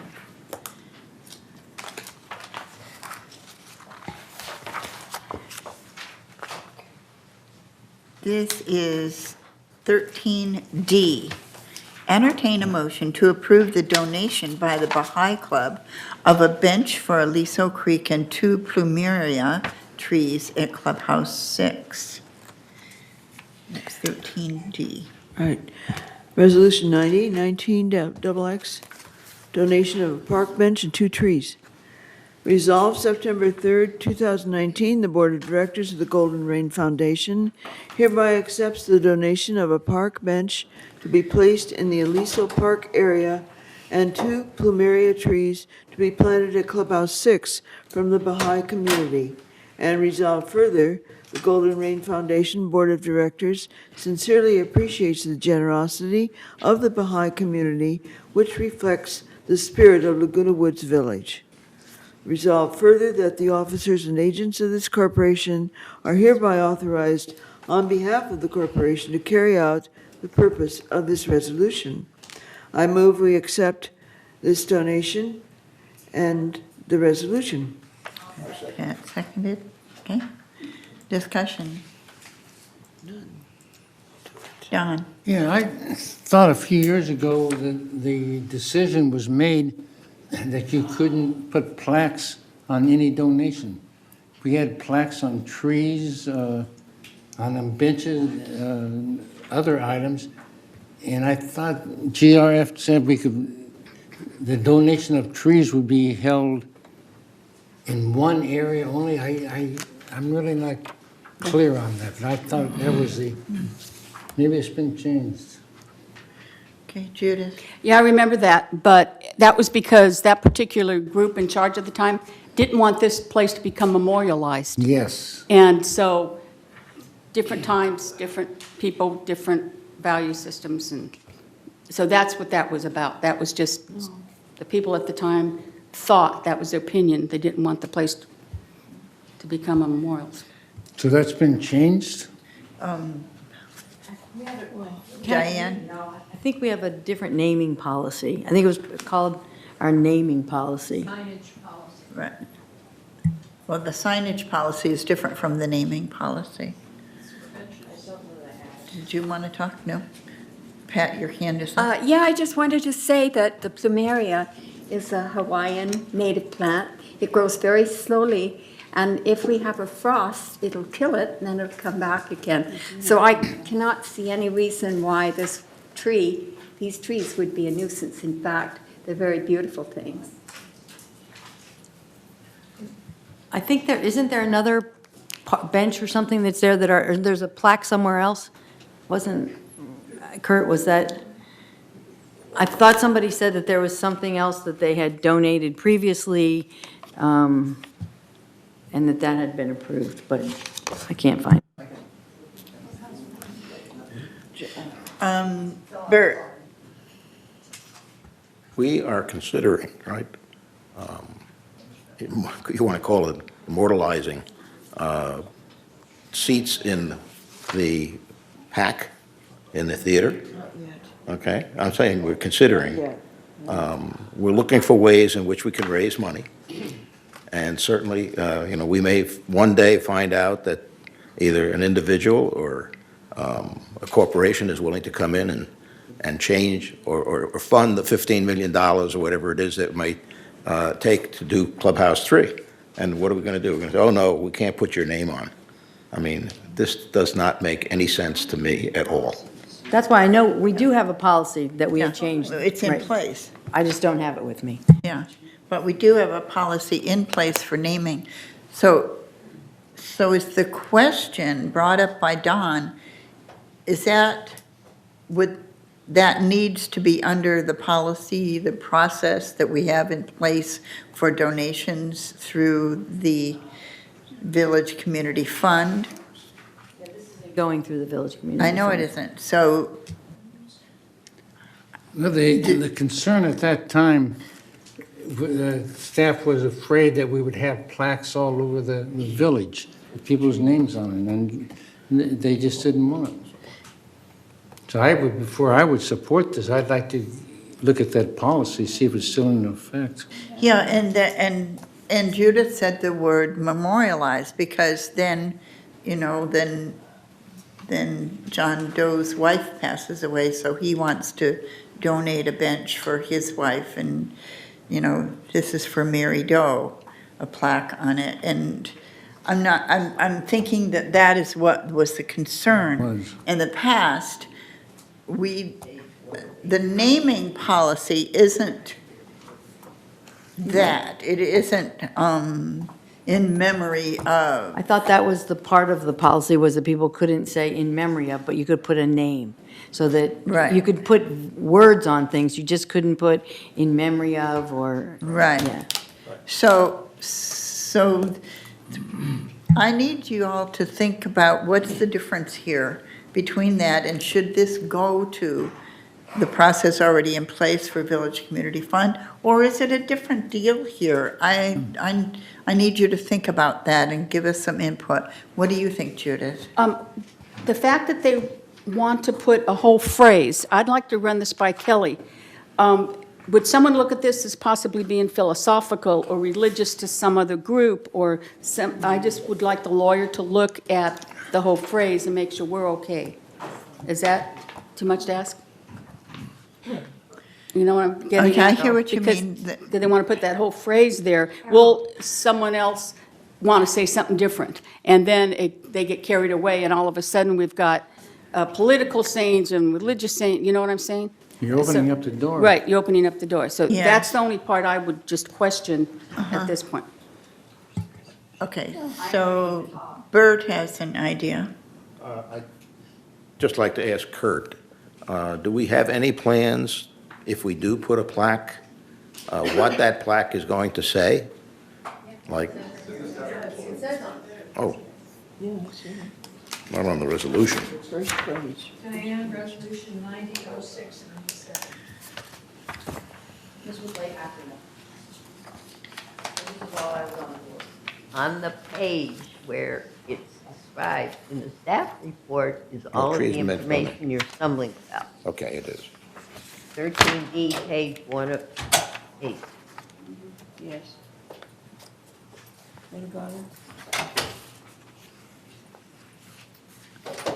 Okay, Lucy, did you want to say something? Well, I wanted to point out that the staff report has the information you're discussing. Yeah. In 2017, the Baha'i community contributed 2 pistache trees in Aliso Creek area. There's pictures, although I couldn't decipher them. And they paid for by Baha'i community and planted by staff. 40 members in that group. Yeah. And then they also, well, they wanted to put a park bench next to the previously donated trees. And, wait a minute here. And then they wanted to do 2 plumeria trees at Clubhouse 6 with a plaque. But apparently in the past, doesn't say they had a plaque. Stop wasting time. They want to have a plaque that says Baha'i Community, trees and bench donated by Baha'i of Laguna Woods. Former one. Yeah, and then now the plumeria trees, they want attached plaques to each of the trees, which I question, and make peace with all the world, love everybody, serve everybody. And ye are all waves of one sea and leaves of one tree. It's innocuous enough. You're getting something for free. I think our attitude on what I'm hearing from this board is more like, if you're going to give it to us, why refuse? This doesn't say it's in memory of anybody in particular. Nice sayings, whatever. The cost was $226 for the bench and $150 for the trees, and they're paying. Why not? Thank you, Lizzie. Anybody out? Wait, okay, Judith. Just to respond, this one phrase may be innocuous, but the next group that wants to put on a phrase, how are we going to decide, oh, well, Yeah. yours is not political, but theirs was, or yours was religious, or yours was, so are we going to open the door? That's the only reason I wanted to talk to Kelly about, about putting the whole phrase. I hear you. Okay, anybody else up on the dais want to say anything? Beth, I think I can be of help because I was chairman of the Committee on Signs when we set up the last resolution for GRF. Go ahead. Okay. Maxine. What was happening was, this is not the current landscape staff. The landscape staff at that time was overlooking all these plaques going up on trees in the park. People were paying $50 for a tree, and a plaque could go on the tree. And eventually they ended up with about 20 down there. And more they became very sentimental. And finally it was in loving memory of my mother and my father who loved living here and passed away and always loved to walk in the park. Long plaques. And then a group of people were allowed, and that is still there, to buy a tree and put up a plaque just to the left side of the drop-in lounge out in front of Clubhouse 1. If you walk over to that entrance and exit, remember that, Don? GRF felt badly about that because staff had kind of given permission to these people individually. So GRF had one big sign put there right by the railing on that walk up and had all the individual signs removed. And it was just getting widespread. And when some of us would walk around the community and we'd find memorials on stones out in front of a house, memorials on a potted plant out on the sidewalk. And boy, did GRF and the housing mutuals get complaints about this is turning into a memorial park. So the last resolution, to my knowledge, that was passed, I helped GRF and United, and then I think Third just followed suit, said that you may donate trees, you may donate benches, but you may not have a memorial plaque of any kind.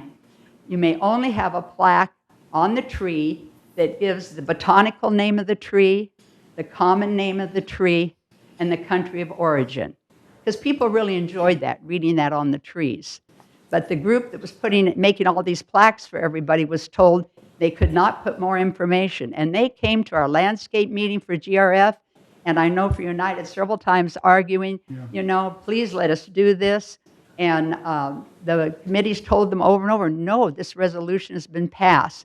So it was to prevent this emotional part getting out of hand. If you notice, your resolution is fine. I'm only taking exception with the staff report because staff probably didn't have a copy of that way back then. But it was to protect the community from this emotional impetus of being a memorial park. Thank you, Maxine. There's no Go motion on the ahead. floor? There is a motion on the floor, right? Okay. And we have people to speak out there. Go ahead, Cheryl. Okay, I call up Mary Wall.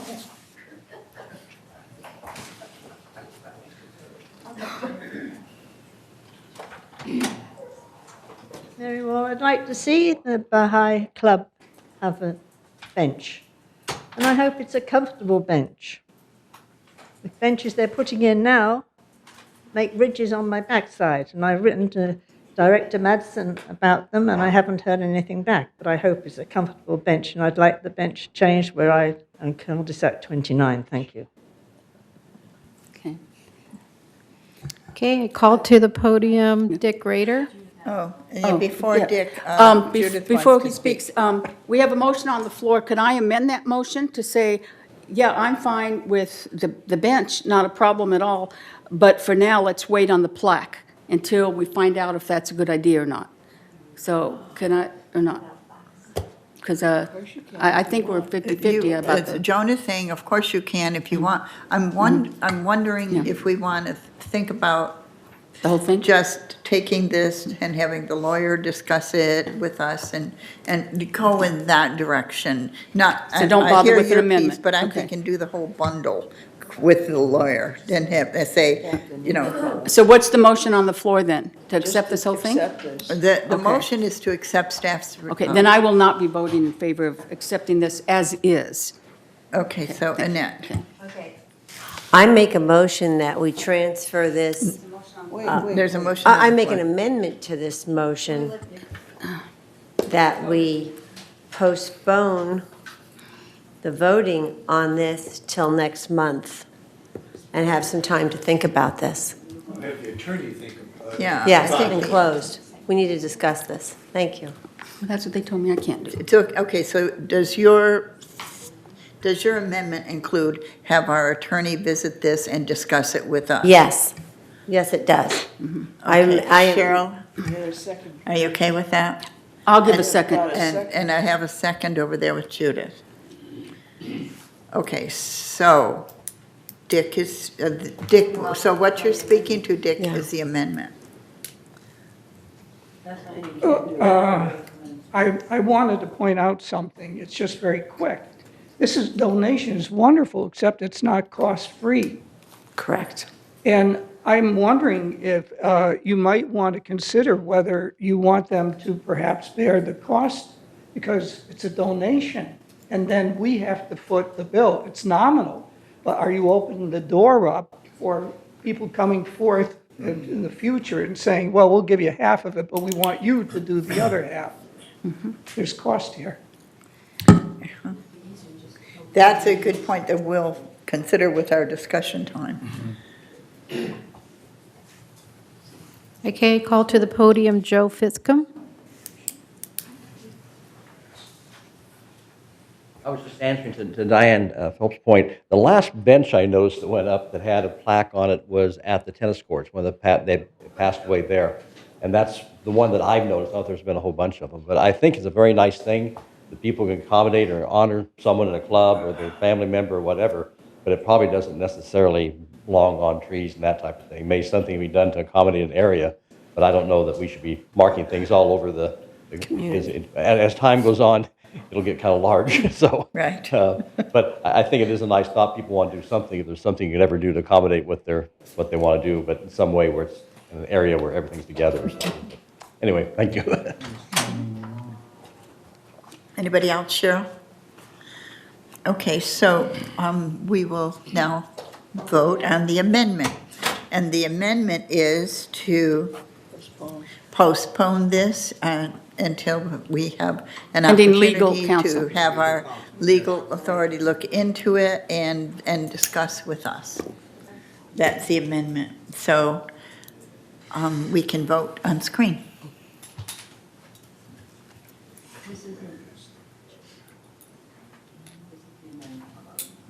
Yes.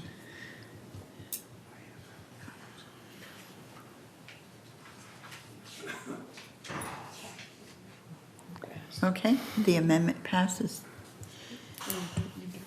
So we will be discussing this. We'll have our lawyer research and discuss with us. So that'll be maybe the October meeting, maybe November meeting. So we still have to deal with the main motion, which, can you help me out, Joan? Did you The motion to postpone is take, overridden. okay, so that, Yeah, thank you. you don't go Make back. that clear to everyone, okay. Yeah. Okay. That was the question. Judith raised a good question. What about the first motion? The amended motion overruled it, so that's what we go with. After that. Okay, so now we are on 13E. Entertain a motion to approve the 2020 GRF business plan and 2020 reserve funding plan. 2020 Business Plan Resolution 90-19XX. Resolved September 3rd, 2019, that the business plan of this corporation is, for the year 2020, is hereby adopted and approved. And resolved further that pursuant to said business plan, the Board of Directors of this corporation hereby estimates that the sum of $36,893,048 will be required by the corporation to meet its annual expenses of operation, from which will be deducted $9,139,420 in various sources of non-assessment revenue. Additionally, $3,667,968 is planned for reserve contributions. The Board of Directors hereby estimates that the net sum of $31,421,596 will be required to be paid by the corporation members in accordance with the terms of that certain trust agreement dated March 2nd, 1964, as amended, and the bylaws of the corporation. And resolve further that this corporation shall charge each member the sum of $205.60 per month per membership of said corporation for its share of the aforesaid net expenses and reserve contributions for the year 2020.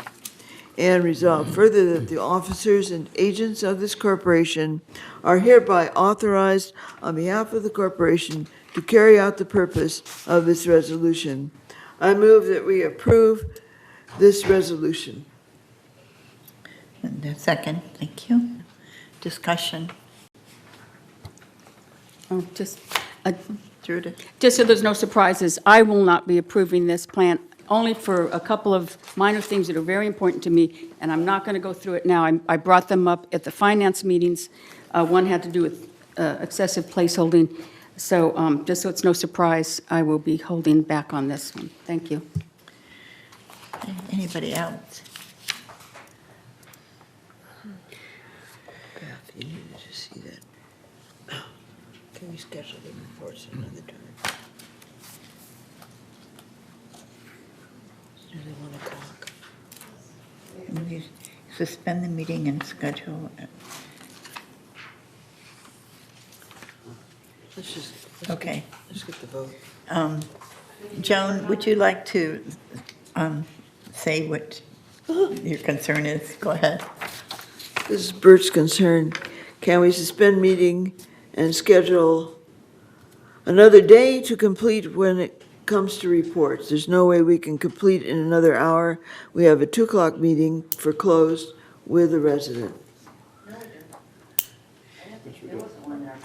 I didn't see one in the packet. Okay, this is from Bert. That's from Bert. I think we can keep going. I don't, Well, let's do it then. I know that it's, and we haven't done committee reports, but I don't know who's willing to come back another day on this, or just keep going. Okay, so, There's no 2 o'clock meetings. yes, The hearing that was previously scheduled was canceled, so you have no hearings today. okay, so it's just us. You got a motion. And do we have a motion? Yeah, we have a motion to approve the business plan. To approve, we do have a motion, and it's been seconded to approve the 2020 business plan and reserves funding plan. And we're ready for discussion. And nobody wants to discuss, so let's vote.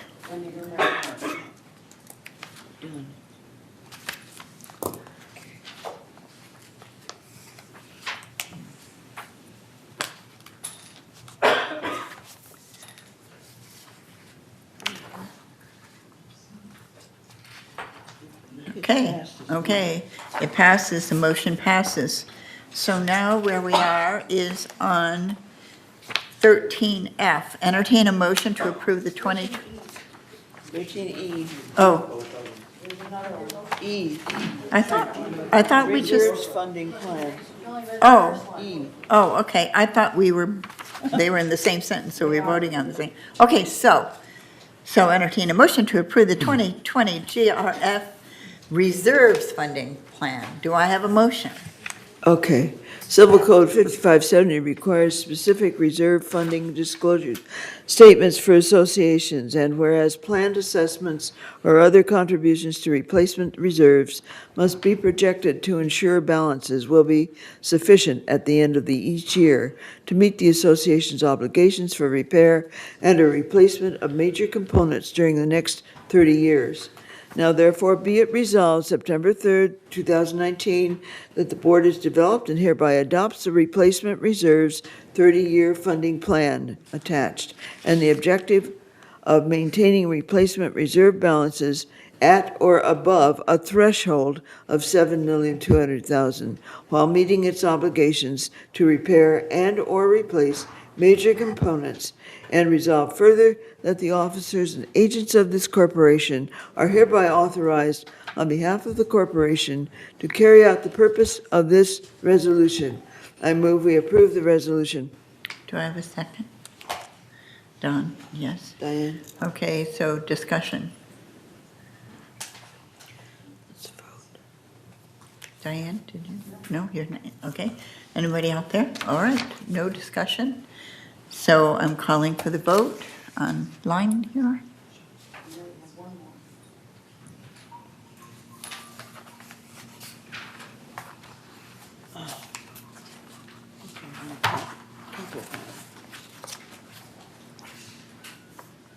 Okay, you've got, F.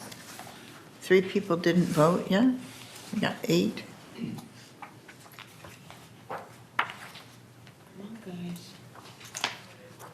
Who's not voted? I need a vote from Director Tibbetts and Director Milliman. Okay. Your vote didn't show up. Oh, my vote didn't show up? Yeah, okay. Sorry. Okay, all right. It is unanimous. Thank you.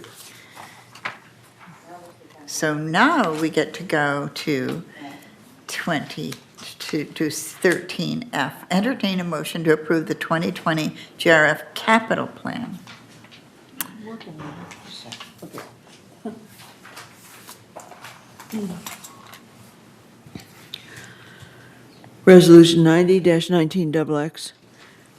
Resolved September 3rd, 2019, that the capital reserve expenditures plan of this corporation for the year 2020 is hereby adopted and approved, and resolved further that pursuant to the said business plan, the sum of $5,952,800 is hereby authorized to be expended in 2020 for the purposes provided therein, of which $3,577,900 is designated from the equipment fund and $2,374,900 from the facilities fund.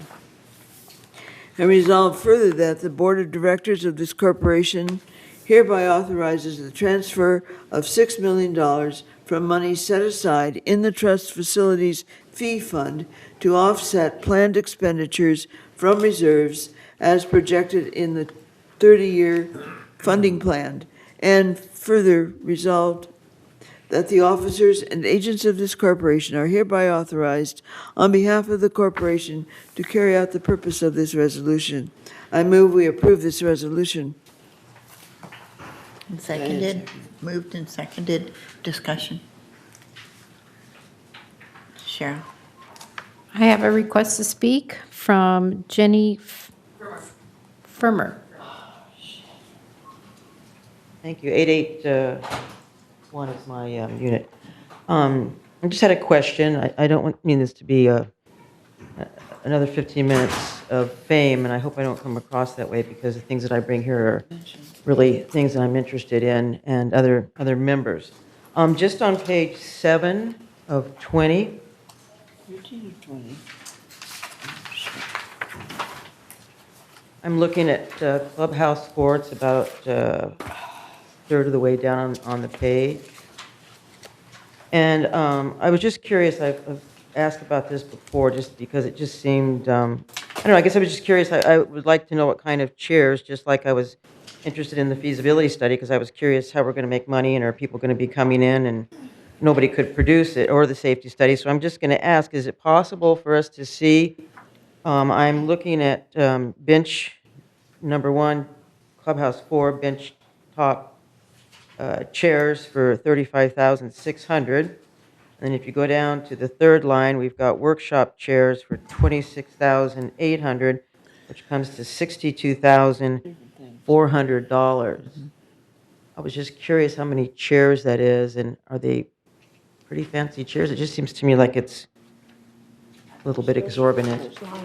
And is it possible to get a copy of the order or anything, that we can see what we're spending our money on? Is that possible? Just like, can I get the feasibility study? Because I know the safety study on the PAC was not available. Yes, Jenny. Are we allowed to get those? We'll be happy to have Brian, our Recreation Director, come to the microphone and discuss this. Oh, that would be great. Thank you. I'm not sure this is really the forum for the detail, because we've had all the other budget meetings when we have discussed it. I mean, I don't know if Brian brought that with him or knows the answer, but this really isn't the forum, I don't think, to talk about the details of it, but that's just my personal opinion. I agree with Diane. This isn't the place to talk about the details because there's many, many, many budget meetings when we do talk about this. My concern is that this is on television, and so therefore folks out there are concerned because Jenny brings this up and they haven't been to those meetings either, so they don't have the background. So I'm going to allow it to have Brian come up and address it. So thank you, Jenny. Okay, thank you. Chairs, bench top, and workshop chairs. Yeah, there's a difference in the chairs. He might need to be Brian? refreshed. She's talking about the chairs, Clubhouse 4, the chairs bench top, and she's talking about the workshop chairs. Yeah, so basically we have, for example, the wood shop has certain type of chairs that people sit in while they're woodworking or doing other types of activities. I know the jewelry room, we also require a special chair in there, as well as some of the additional rooms that we have down there. The chairs are old. The chairs are very expensive. They're about $350 to $400 each. They are commercial grade, do last for a very long time.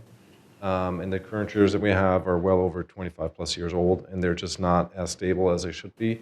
And aesthetically, they don't look as good anymore either. So the functionality is compromised as well as the look. And it's just something that needs to be replaced. And like I said, they're about $350 to $400 each. And I believe we need a little over 100 of them, like 120 of them. Again, each room is specific to what their needs are. Thank you, Brian. And I want to thank Jenny for bringing this question up at this time, because it does bring it to the floor that we have so many meetings that are open, and we would love it if if you're interested in finance and the budget, come to the finance meeting. If you're interested in landscaping, come to the landscape meeting. Recreation, come to CAC. Please come to our meetings. There's all the work for this happens there. That's where everybody digs in and works on it. And those committees are composed of folks from all of the mutuals as well as GRF people. So we're pretty well represented there. Thank you. Okay, so it's time for a vote. And Cheryl's really good at getting this up fast. Thank you.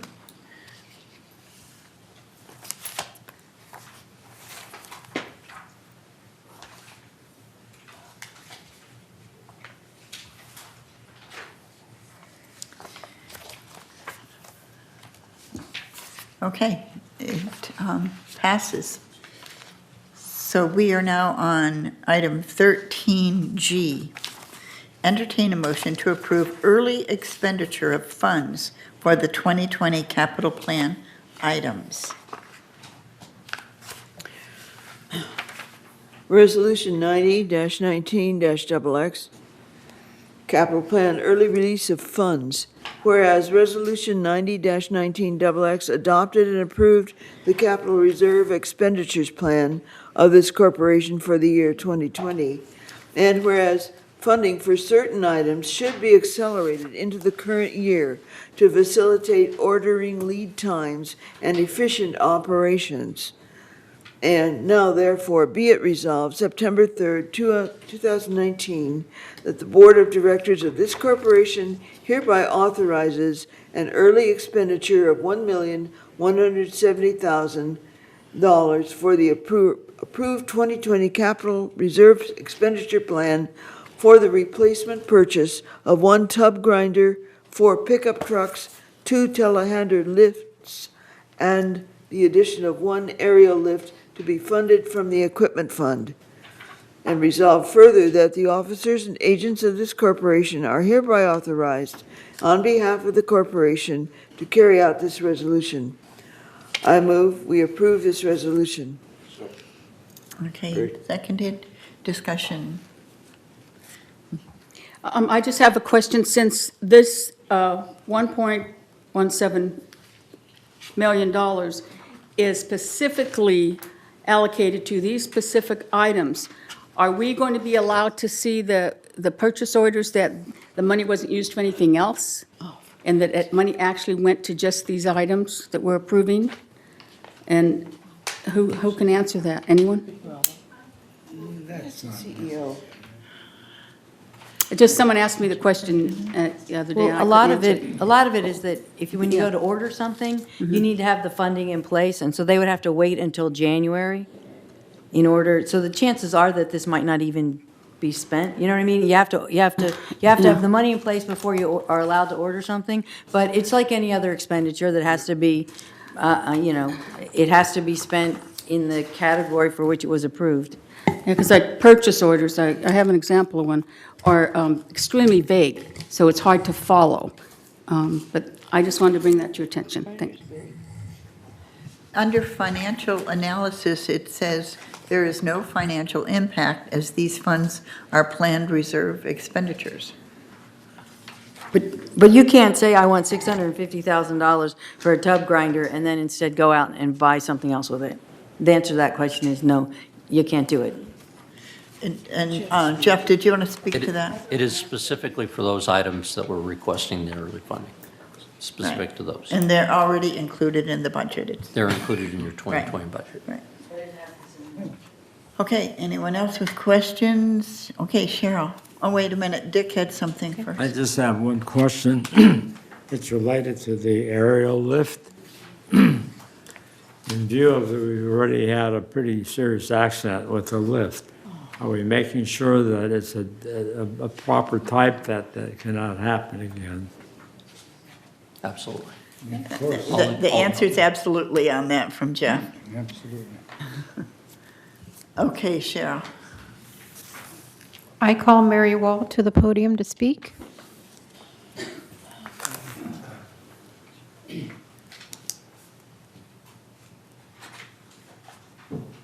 Hello there. It says these funds are not available for expenditure. So I don't understand why you have these things that you're going to purchase or you're not going to purchase. I mean, is anybody going to purchase them? I mean, Director Troutman wants to see the purchase orders, and we won't see the purchase orders until after they've been purchased. Is there any competitive bidding on these things, or you just go out and just go and buy them, you know, because we've had so much equipment here, especially pickup trucks. I don't know how many pickup trucks they bought since I've been here, but I mean, I have them unaccountable. And it just goes on. You don't want to save money. You just spend, spend, spend. I don't understand it. You know, if we had outside services, we wouldn't need any of this equipment. We'd have the warehouse and all the rest of it for us. I think this was discussed at the mobility meetings, and I wonder if Jeff or Siobhan would like to say something. Certainly. The requests that are being made are budgeted items, as we mentioned, for 2020. There is a process where we go out to bid to get on the vehicles and the lifts for all these things. And the budgeted amount that you're seeing right here is what we projected as the cost relative to that item. That item certainly comes in less. That's better for us if the pricing is lower than what we had estimated in our budgets. But we will go through a process to acquire these. The specifics, if you saw the staff report, these are replacements. In the case of the tub grinder, it's an expansion, but it is being done because we have AQMD regulations that we're not meeting at this point in time that we need to move forward to meet what AQMD is saying. You got to replace this stump grinder. And so we're moving forward with doing that. It takes time, lead time to get these. If we waited until January when you approved the budget and then ordered it, it would be a 3-month lag time. That's where we run into the problem. So we wanted to, in these 4 cases, get the advance allocation of the money so we can get it ordered so they'll be here in January. Hopefully that clarifies. Annette. And Jeff, correct me if I'm wrong, but as far as the AQMD, if we didn't have this in place by that certain date, I think there was a fine of like $10,000 a day. There's a potential fine, but there's also the potential that we just shut down our operations and then we're not grinding the stumps and then we're not producing the mulch that we want to do and we get behind. We don't want to get behind. I just wanted to say that we do, of the 3 years I've been here, we've done this every year where we have an early release. And the other is that all these expenditures will follow the existing policies that we have, purchasing policies. Right. Okay, anything more? Then let's call the vote.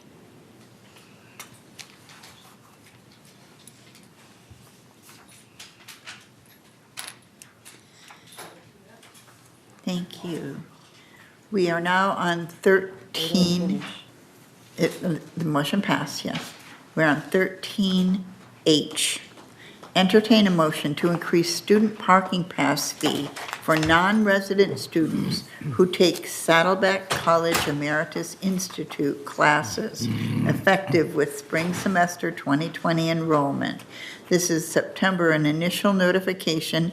It must be postponed 28 days for member review and comment to comply with Civil Code 4360. Okay, if you be careful, this is on page 9 of 10. The page 5 of 10 should have been a white page, but it's blue. Okay, we're turning page 9 of 10. Resolution 90-19XX, whereas the Saddleback College Emeritus Institute provides educational services to residents and non-residents of Laguna Woods Village. And whereas a concern was raised that non-residents use the equipment and facilities during class time at no charge, while the residents pay monthly assessments to upkeep GRF property. Now therefore be it resolved September 3rd, 2019, that the Board of Directors of this corporation hereby implements a student parking pass fee of $50 per semester, $30 for summer semester, for non-resident students who take Saddleback College Emeritus Institute courses in Laguna Woods Village, effective with the spring semester 2020 enrollment. And further, resolve further that such fees shall be used to defray the operational and administrative costs and shall be collected during the time of student gate pass distribution. And resolve further that Resolution 90-10-31 adopted May 4th of 2010 is hereby superseded and canceled. And resolve further that the officers and agents of this corporation are hereby authorized on behalf of this corporation to carry out the purpose of this resolution.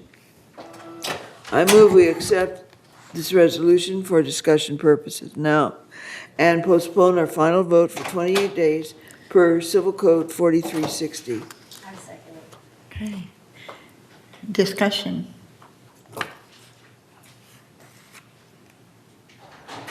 Okay, anybody out there? Cheryl? No. I have something to say. Joan? My understanding is that people in emeritus classes at Saddleback College will not have to pay parking fees. I think. It's just recent, it's just new. Saddleback has canceled parking fees for emeritus students at the college. Oh, I'm sorry, may I? Okay. I'm not aware of that, but one of the things that this does is this really addresses the fact that we have limited parking spaces and the overall administrative cost to implement this.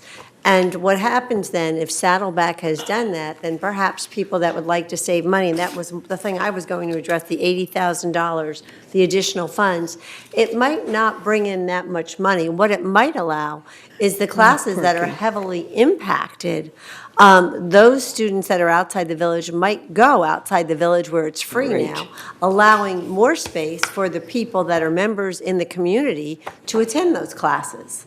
So, you know, that would be a win for all of us. Yep. I'm very much for this. Thank you. Brian, did you want to speak to this? No, you're okay. That's news, Joan, about this. It's just recent, this yeah. coming up. Okay. All right, let's vote.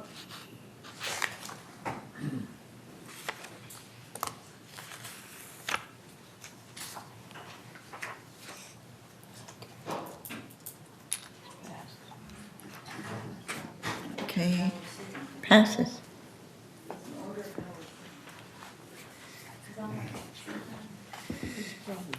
Okay, so now where we are is committee reports. And the entire committee reports can be found on the Laguna Woods website, Golden Rain Foundation Documents page. First, report of the Finance Committee, Director Phelps. Hello. Cheryl will go right to the slides. I should have told you that beforehand. So I'll try to make this quick because it is a long meeting, but it's our favorite time. It's time for the review of GRF's July 31st, 2019 preliminary financial statements. Through the reporting period ended July 1st, total revenue for GRF from all sources was $26 million, and total expenses were $24.2 million, resulting in net revenue of $1.8 million. Next slide. We keep a close eye on the operating portion of our financial results. As you can see on this slide, the operating fund, without depreciation and unrealized gains, shows a loss of just over $104,000 through the reporting period. Next slide. This chart shows the income statement from slide 1, but adds a column to compare the figures to budget. You can see that GRF ended the period better than budget by $237,000, primarily due to lower expenses to date than projected. Slide 4. This shows our most favorable variances, our most significant variances by category, with green bars representing the favorable variances and orange bars representing unfavorable items. Overall, we had more revenue and less expense than expected. The favorable variances, which are in green, include miscellaneous expenses, miscellaneous revenue. This is $336,000 favorable variance due to a $354,000 unrealized gain on investments. Remember, these are unrealized gains. Market conditions are currently favorable, but they can fluctuate.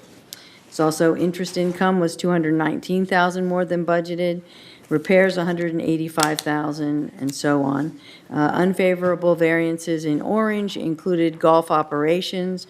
The revenue was $193,000 less than budgeted due to rain. Trust facilities fees are just $153,000 unfavorable, and rental and event fees are $148,000 lower, and the cable programming, copyright, and franchise fees are currently $49,000 higher due to programming fees, but it was mentioned at the last Media and Communications meeting that in 2020, WGN will no longer be classified as a superstation, so we will save about $50,000 in copyright fees. Slide 5. Expenses to date of $21.5 million, excluding depreciation, are shown on this pie chart, with our largest categories being compensation, cable TV, insurance, utilities, and outside services. The ratio of these expenses changes as work is performed throughout the year. Slide 6. We have sources of revenue other than monthly assessments, such as fees and rentals, that we refer to as non-assessment revenue. To date, we have received $7.6 million, excluding the unrealized gain on investments. Broadband services generated the most revenue, followed by the trust facilities fee, golf operations, and so forth. Non-assessment revenue helps keep down the GRF portion of our monthly assessments, which is currently $202.83, and as mentioned earlier in this meeting, will be $205.60 in 2020. Slide 7. This slide shows resale history from 2017 to 2019. Community-wide sales this year total 460 through July 31. Most of these transactions generate the $5,000 trust facilities fee, which in 2019 is the primary source of revenue for our reserves. The reserve and contingency balances are shown on slide 8. Starting with the first column on the left, the funds show a combined balance of $30.1 million. Included in this total are contributions received this year through assessments, trust facilities fee, and interest earnings. The second column shows work in progress of $7.2 million, reflecting the amounts paid on projects that are not yet complete. The third column shows the net of the first two, the net adjusted fund balances of $22.9 million. Slide 9, we compare our current year balances to historical fund balances. For the past 5 years, GRF has averaged about $23 million in reserve and contingency funds. Now for slide 10. This slide gives you an idea of where the reserve money is committed. Of the $23 million the board has appropriated for various projects and equipment purchases, the remaining encumbrances against the reserve and contingency funds is $13 million, primarily for renovation projects. That's it for the slides, but I remind you that more detail is provided in the GRF Finance Committee meeting agenda packets, which are available online and at GRF Finance Committee meetings. There's also more information, an extra sheet that gives a verbal report of what I've said, but it's written down. It's in the GRF agenda packet that's online. I have a couple of GRF committees that GRF committee task forces to update you on, but I'll be quick. The first is the Alternative Revenue and Cost Sharing Task Force. It has a new name. Its mission is to research alternative sources of revenue and alternative cost-sharing models for the GRF Finance Committee to evaluate at its February 2020 meeting. If the Finance Committee decides some of the ideas are promising, they will recommend to the board that the ideas be implemented in future agenda operating budgets and capital plans. Some of the ideas that were brainstormed at an open meeting in July are generating rumors. This is making some residents nervous. Realize it is our efforts to be open and transparent and willing to brainstorm ideas in a public forum that are generating the rumors. I ask you to be open-minded and patient. We want to allow the ideas to be vetted and developed before they are criticized or dismissed. Support and feedback from residents is important to the task force as well as the Finance Committee and the GRF board. So as the ideas get narrowed down, though, we will be soliciting your feedback and support.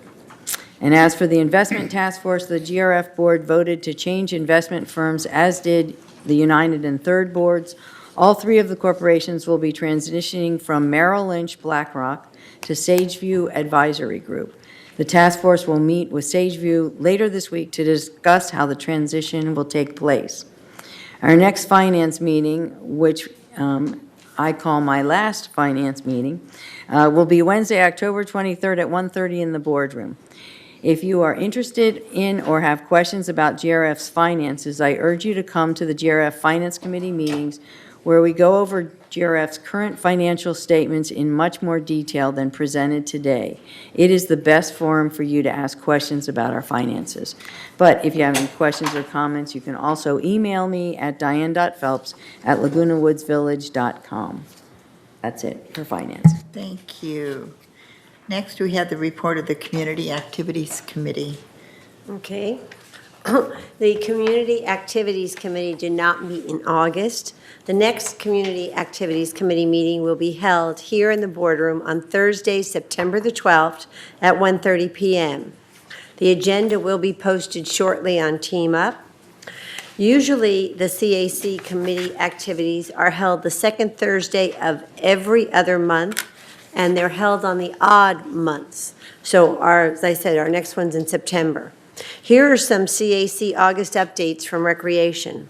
The Moroccan dinner at Clubhouse 1 sold out, as all specialty dinners do. Grandparents' Fun Day at Clubhouse 2 had approximately 275 attendees. Illusion, a Stevie Nicks tribute band, performed at a sold-out patio concert at Clubhouse 1. Saturday Night Dance was a hit with approximately 160 in attendance at Clubhouse 5.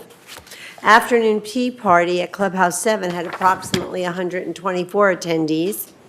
Twilight Golf and Par 3 events are also selling out. New patio furniture was delivered to all pools except Pool 1, which already had new furniture last year. Comprehensive staff training was well received, and we look forward to offering this again in the future. Recreation has posted, and it's available, the September 2019 events and activities. And in there, They will tell you everything that's going on, ongoing classes, arts and crafts, the equestrian center, the fitness centers, the game rooms, the garden centers, lessons, the library and history center, pools, sports and activities, Clubhouse One and the mini gym. And the last page is always who to contact. Thank you. Thank you. And did you want to say anything about the cost saving? No, I let Diane say that. We've had a Okay. meeting, but a new one will be coming up, and Chris in Finance hasn't scheduled it yet. Thank you. Okay, thank you. Report of the Landscape Committee, Director Muldo. Yeah. Well, we certainly discussed the survey of the creek, and we put aside the donation of the bench, which were two issues. A question was raised at the meeting with regard to West Creek. Very little is said of West Creek over Gate 11. And I was wondering why we can eliminate cattails at West Creek, but can't do that at the creek over Gate of the United Areas. And the answer to that is very simple. It's the fact that it is a dry creek and it does not feed into the ocean. And so we're not subject to any of the rules that are established in dealing with the creek area. There was a suggestion that we fix up the creek. There's a very strong feeling by the committee, that this is really the one real park area that we have in the community. Okay, and Director Kurt Wyman indicated to us that there is a possibility that we can buy credits which would allow us to actually clean up the creek, change its nature, but we don't know what this cost would be. The feeling was that these credits could be expensive, but we don't know. So what we are looking to do is have Kurt research what a cleanup would cost. And he says a consultant would probably have to be hired to do the research. But the committee did pass a motion then to unanimously support a recommendation that we do so that we can actually get a decent appearing park within the community where people can come, they can enjoy it, they can picnic and see beauty and see birds which are no longer there. Somebody also recommended that rather than cutting the cattails, which we are legally allowed to do once a year, we can do it at the beginning of the period that we are allowed to do it and at the end. So we'll cut them twice instead of once. But those cattails really come back very quickly. And the appearance of the creek is not desirable as it is today. A good suggestion was made that Kurt contact local universities to see about the School of Landscape Architecture and see if there would not be students available to come in and look at our situation and perhaps as a thesis theory or whatever it is, make recommendations on how the creek can be improved. And the other thing that he is going to be working on, people have commented about the gates where we've had construction, and Kurt is in the process of planning a survey of the gates and to provide us with a cost of an upgrade for the landscaping of the gates. And that is my report. The next meeting will be held November the 13th, 2019. Thank you, Bert. Thank you. And next, Maintenance and Construction Committee, Director Mattson. Our last meeting was August the 14th. Next meeting will be October the 9th. At the August 14th meeting, we spent quite a bit of time on our project log, which is a listing of all the activities that MNC is doing. There are currently 21 items on our project log, and I was thinking about how many of these should I go through. So I think I'll just take a few of them that everyone's familiar with.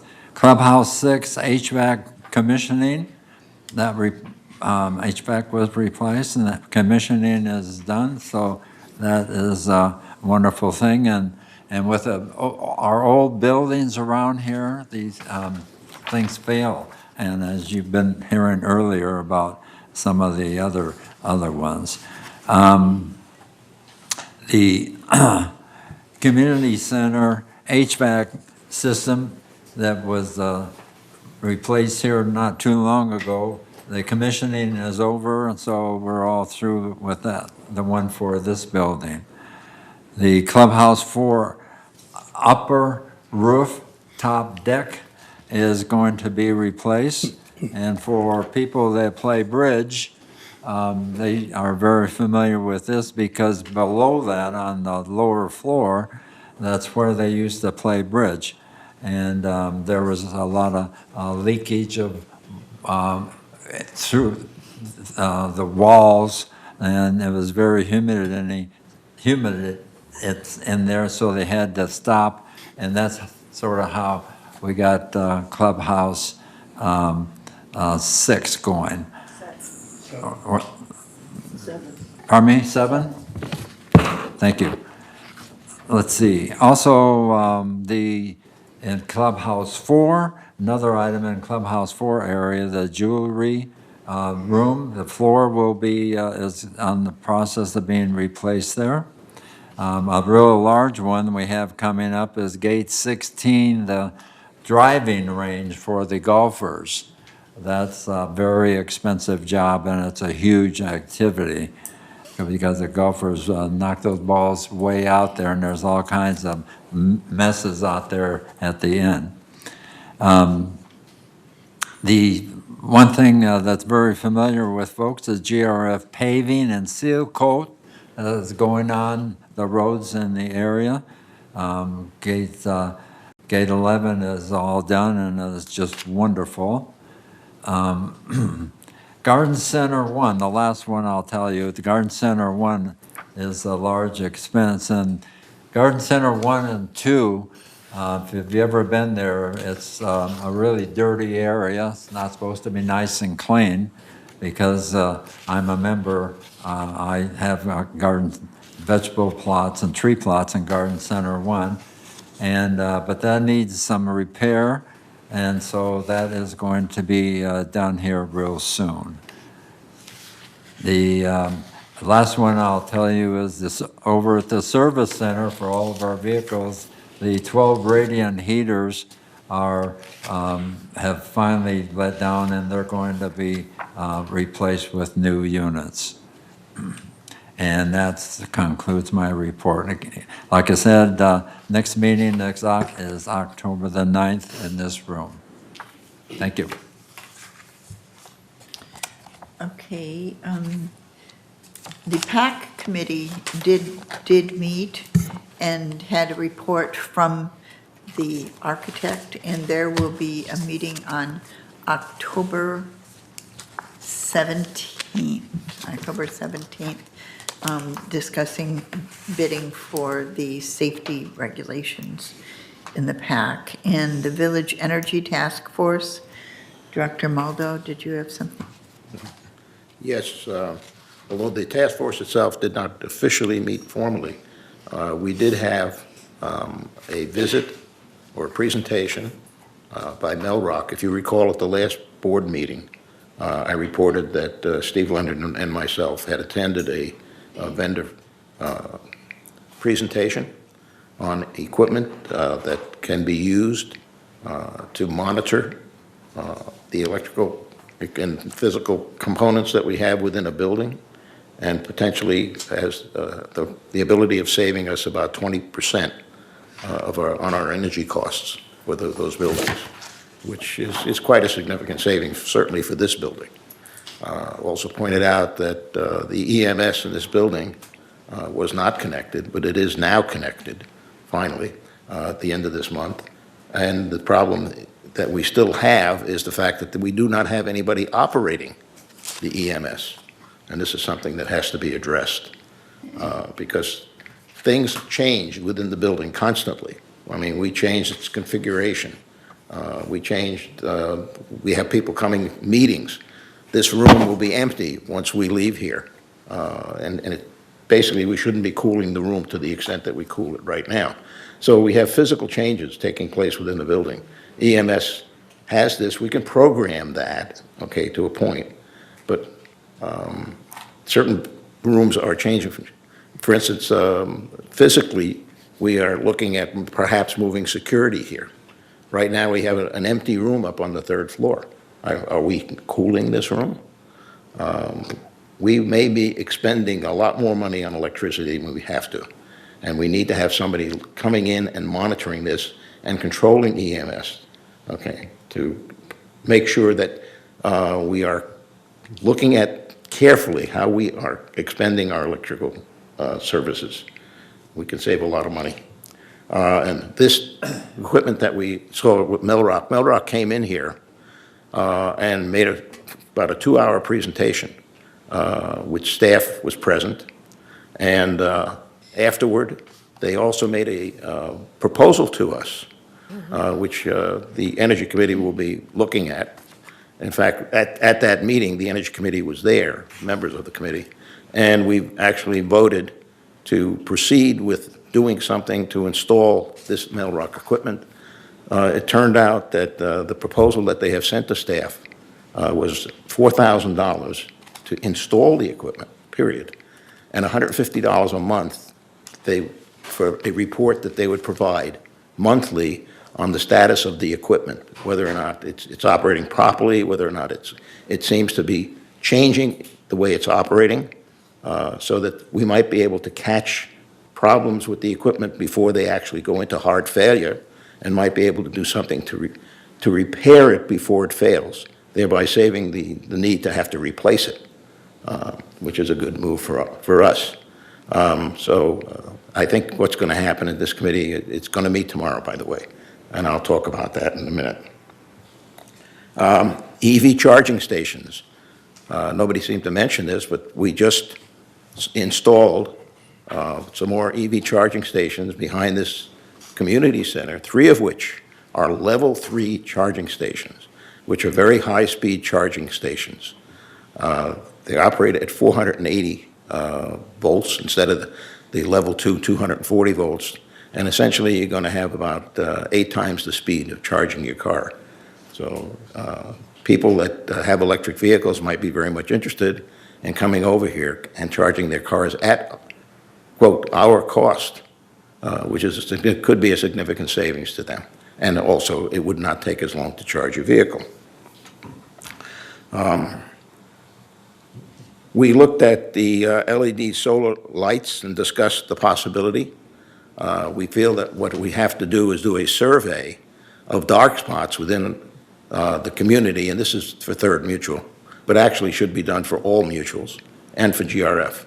We have dark spots where we do not have sufficient lighting on our streets, and something has to be done to provide a survey for that. We are going to meet tomorrow afternoon in this room, and I think there's a lot of interesting subjects that are going to be covered, and I recommend that people that are interested would want to show up for this meeting. For instance, number 1, we're going to rediscuss the mission statement for the Village Energy Task Force. And then we're going to discuss the EMS system, and I believe we're going to see a recommendation on what we believe has to be done to make this building more energy efficient. Right now, we do not have, for instance, in GRF or in our community, okay, a building engineer. And the report that's going to come from installing the Meltalk equipment is nobody there to operate on it, to take advantage of it, to analyze it, to be able to determine whether or not, we have to go out and take a look to see what's wrong with that equipment. We just lack that ability, and that could be very costly to us by not providing that one individual. And we've got what? We've got 7 clubhouses. We've got the golf, or the 19. We've got this building. We've got a number of buildings. You would think that at least we would have one building engineer to be able to address this issue for us. So we're going to be discussing that. We're going to look at the LED conversions that have gone on in GRF. Have we completed our LED conversions? Okay, we're going to look into that, see how far we've gone and how much further we have to go. We've done some walking around, looking at the use of the HVACs, the scheduling of the HVACs. I was in this building last Saturday, and the bathroom on the second floor level, the bathroom, okay, Saturday at 10 o'clock, the temperature in that bathroom was 69 degrees. Now, why on a Saturday, when there's practically nobody in this building, we have to have a bathroom operating at 69 degrees is ridiculous. We need to consider better scheduling of our HVACs than we have today. That goes back also to the EMS. So we're going to be talking about that. We're going to look at potential GRF solar. We're going to look at the issue of the tennis building cooling. Should we have an HVAC there, or should we do evaporative cooling? So we're going to discuss things of that nature. Car registrations is another thing. There are parking committees that we have that can't make a determination with regard to parking because we really don't have sufficient information on the cars. Also in terms of electrical charging of these cars. We don't have the proper information. We got a temporary report, and that temporary report was absolutely wrong. So we're going to try to straighten that mess out and see what we can do to get the proper information that we need. Staff needs help in this area, and we're willing to work with them. And that basically is what we're going to be covering. It's going to be a long meeting. The last meeting, by the way, ran from 1:30 to 5:15. So these are not short meetings. But a lot of things get covered, and a lot of things are delved into, and most of these things represent dollar savings to GRF. Okay. So the meeting is tomorrow at 1:30, Here in the boardroom. here in the boardroom. Thank you, Bert. Okay. Where are we? We are on the report of the Media and Communications Committee, Director Millman. Our last meeting was August 19th, here in the boardroom. And Mr. Holland reported on broadband and the contracts. He provided a PowerPoint presentation with plans to increase the bandwidth and a proposal to extend the current contract with our village television West Coast provider, West Coast Internet. West Coast contract is a multi-year contract. It's automatically renewed every 5 years. It's coming up for renewal now. And the split between us and West Coast is 54-46 in favor of West Coast Internet. And there's a 90-day termination for cause by either party. So we're looking at that. And the proposal, of course, is to renew with West Coast with some very good thoughts about them. Mr. Holland continued with the contract extension, saying that West Coast Internet's willing to invest approximately $350,000 in head-end infrastructure updates to future-proof internet services with the ultimate goal of providing up to 1 gigabyte internet speed by 2025. 1 gigabyte. Think about it. This doesn't include the outside cable infrastructure improvements that VMS staff is preparing to split the nodes and improve network capacity right now to 1 gigabyte of speed. You perhaps have upgraded your speed already, but if you're on the first tier, the lowest subscriber rate, you right now are getting a speed of 15 megabytes. Well, we're increasing the subscriber rate will be increased by a couple of dollars, and next year you'll be able to get, although you pay $25.50, you'll be getting 25 megabytes. And if you're on tier 2 and have been increased to 30 megabytes, you're paying $28.50, and next year you'd pay $30.50, but you'd be increased to 50 megabytes. And then tier 3 of $38.50 now is at 50 megabytes, but next year you'll increase to $42 $4.50 for 75 megabytes. And those of you who are really gung-ho and who have increased yours already to 100 megabytes, and you're paying $48.75, will be increased to 150 megabytes next year for $51.75. We're going to be talking more about the benefits of increasing your speed and so on. The reason you want to increase your speed, of course, is because more and more things are requiring internet access. Your telephone, your alarm system, besides your television and your computers, and there's all kinds of things coming forward that we haven't even guessed about.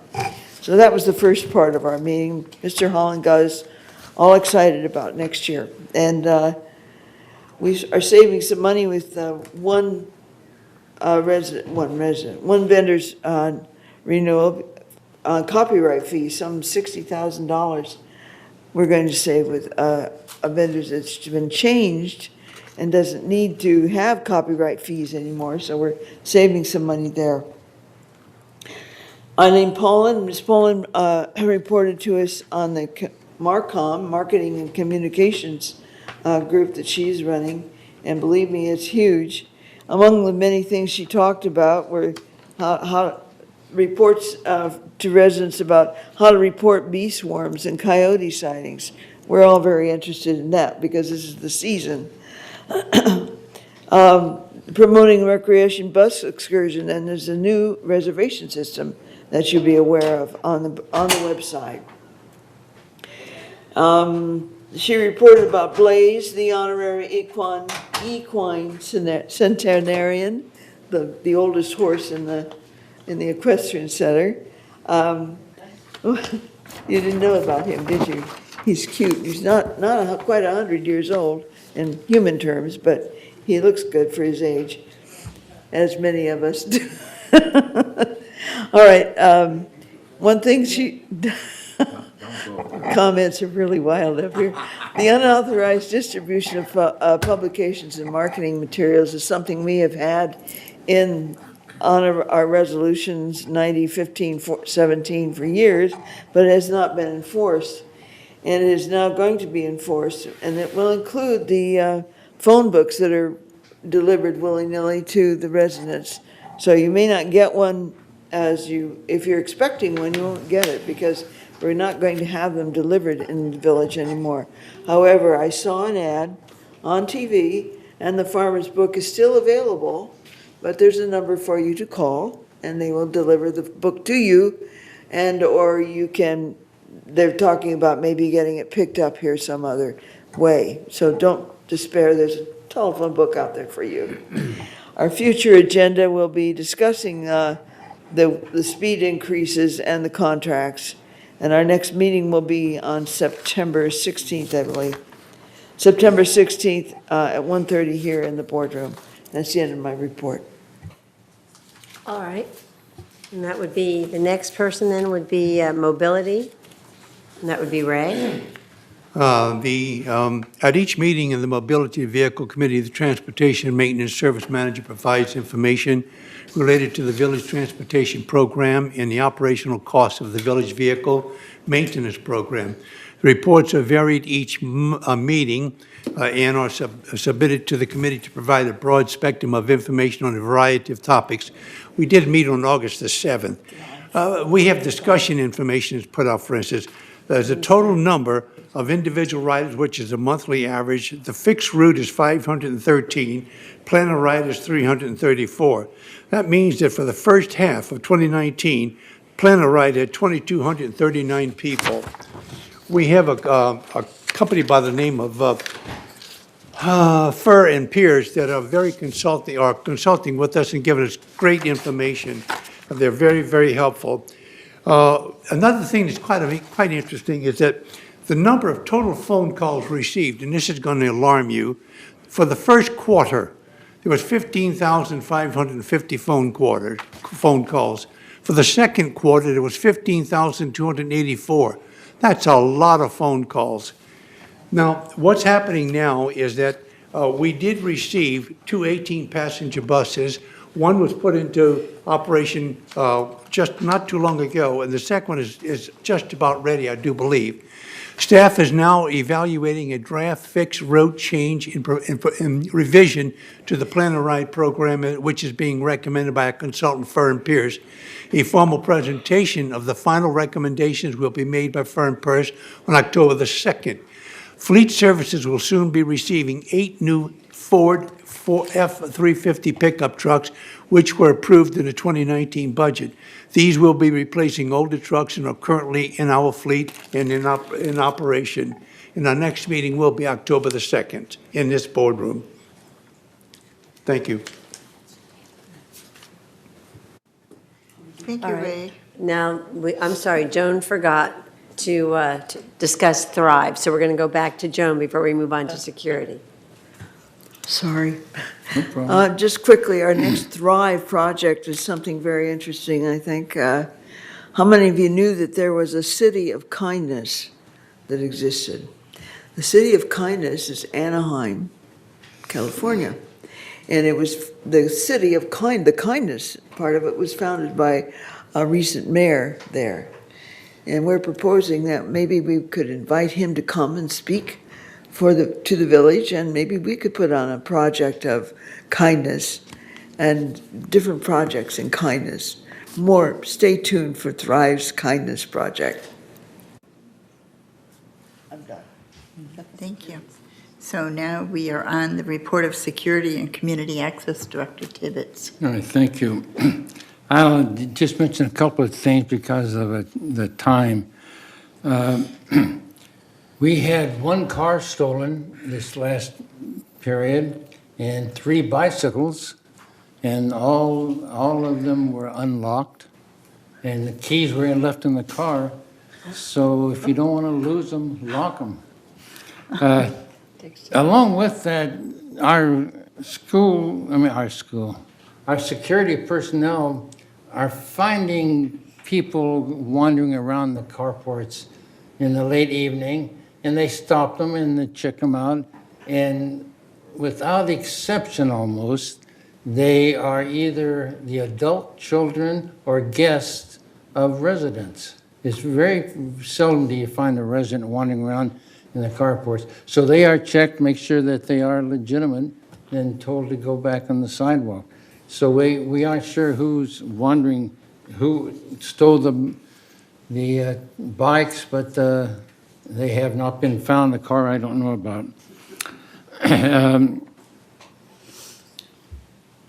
The major item that was brought up by Chief Maury is that we are looking into the elimination of our ID passes on the car, the stickers. Those cost us $20,000 to $25,000 a year, plus all of the time to mail them and get them put on. And since we have the gate arms up now, you can get in with your RIFD pass. If you don't have that, then of course you've got to go in the one lane and go through a guard. But our committee endorsed it. It will go to the M&C committee, and then go to Diane's committee for their input, and we'll see what happens. That's a huge change, but they say we don't really need them anymore. My concern is cars parked on the streets at night. How can you tell if they're the residents or what? Well, they have the license number. I guess that would do it. But those questions will be answered before, and then it'll all come to the board for a final decision. I'll ask Ray at this time report on traffic. Ray? We had a total of 17 persons arrive for traffic. By the way, traffic is held on the 3rd Wednesday of each month in this building at 9 o'clock in the morning, and sometimes it goes into the afternoon. We had a lot of no valid decal in parking. In fact, we had 12.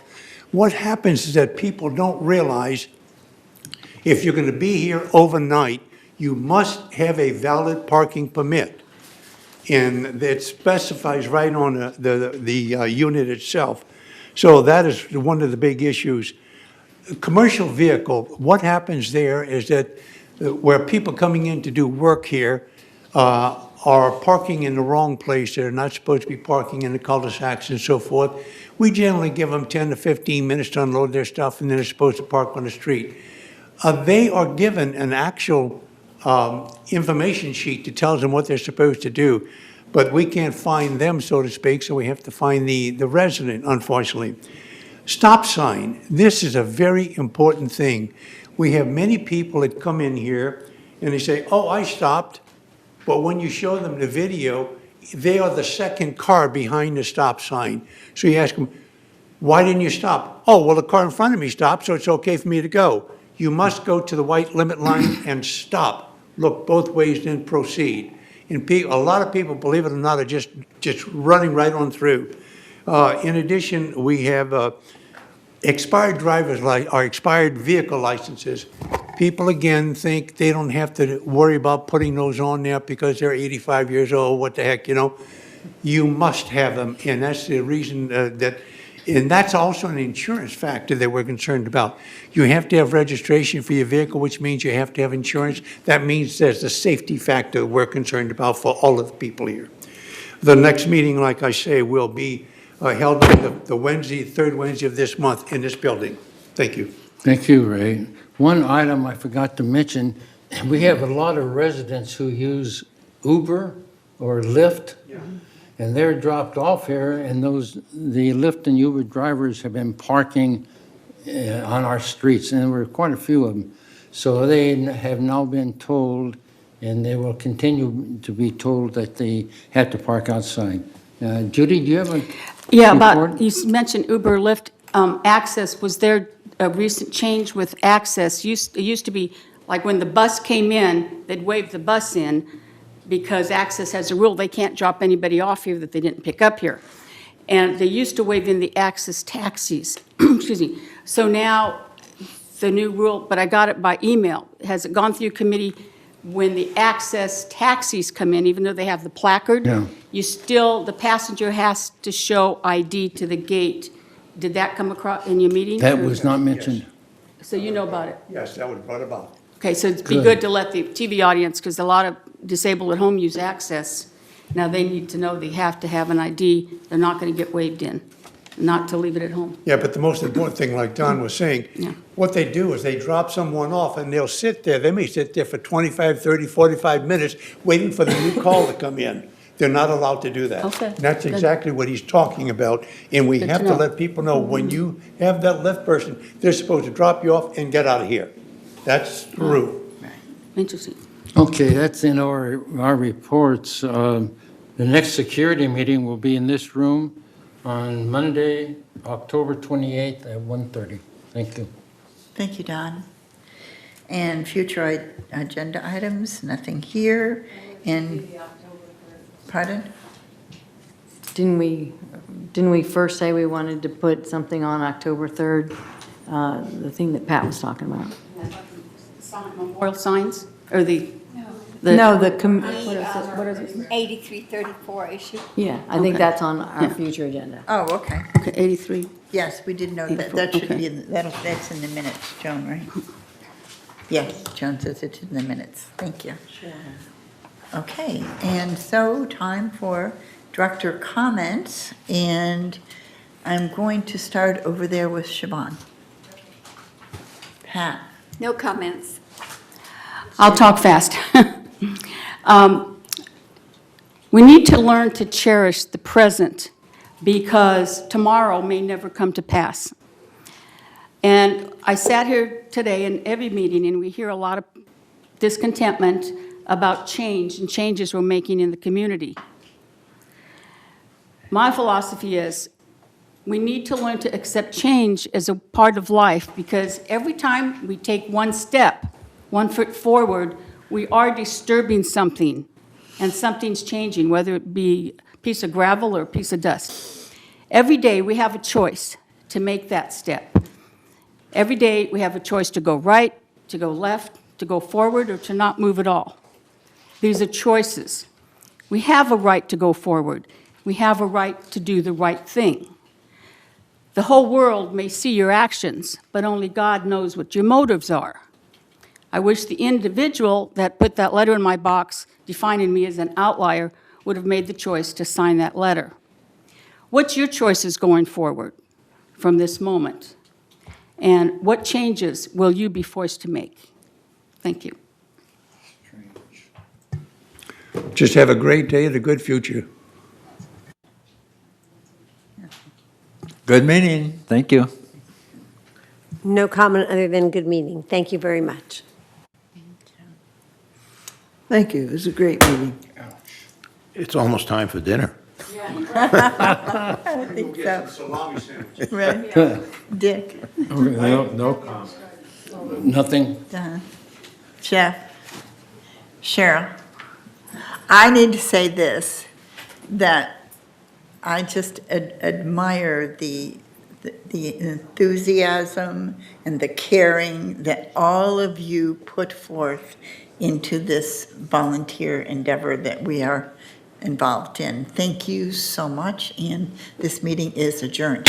No, not adjourned, recessed.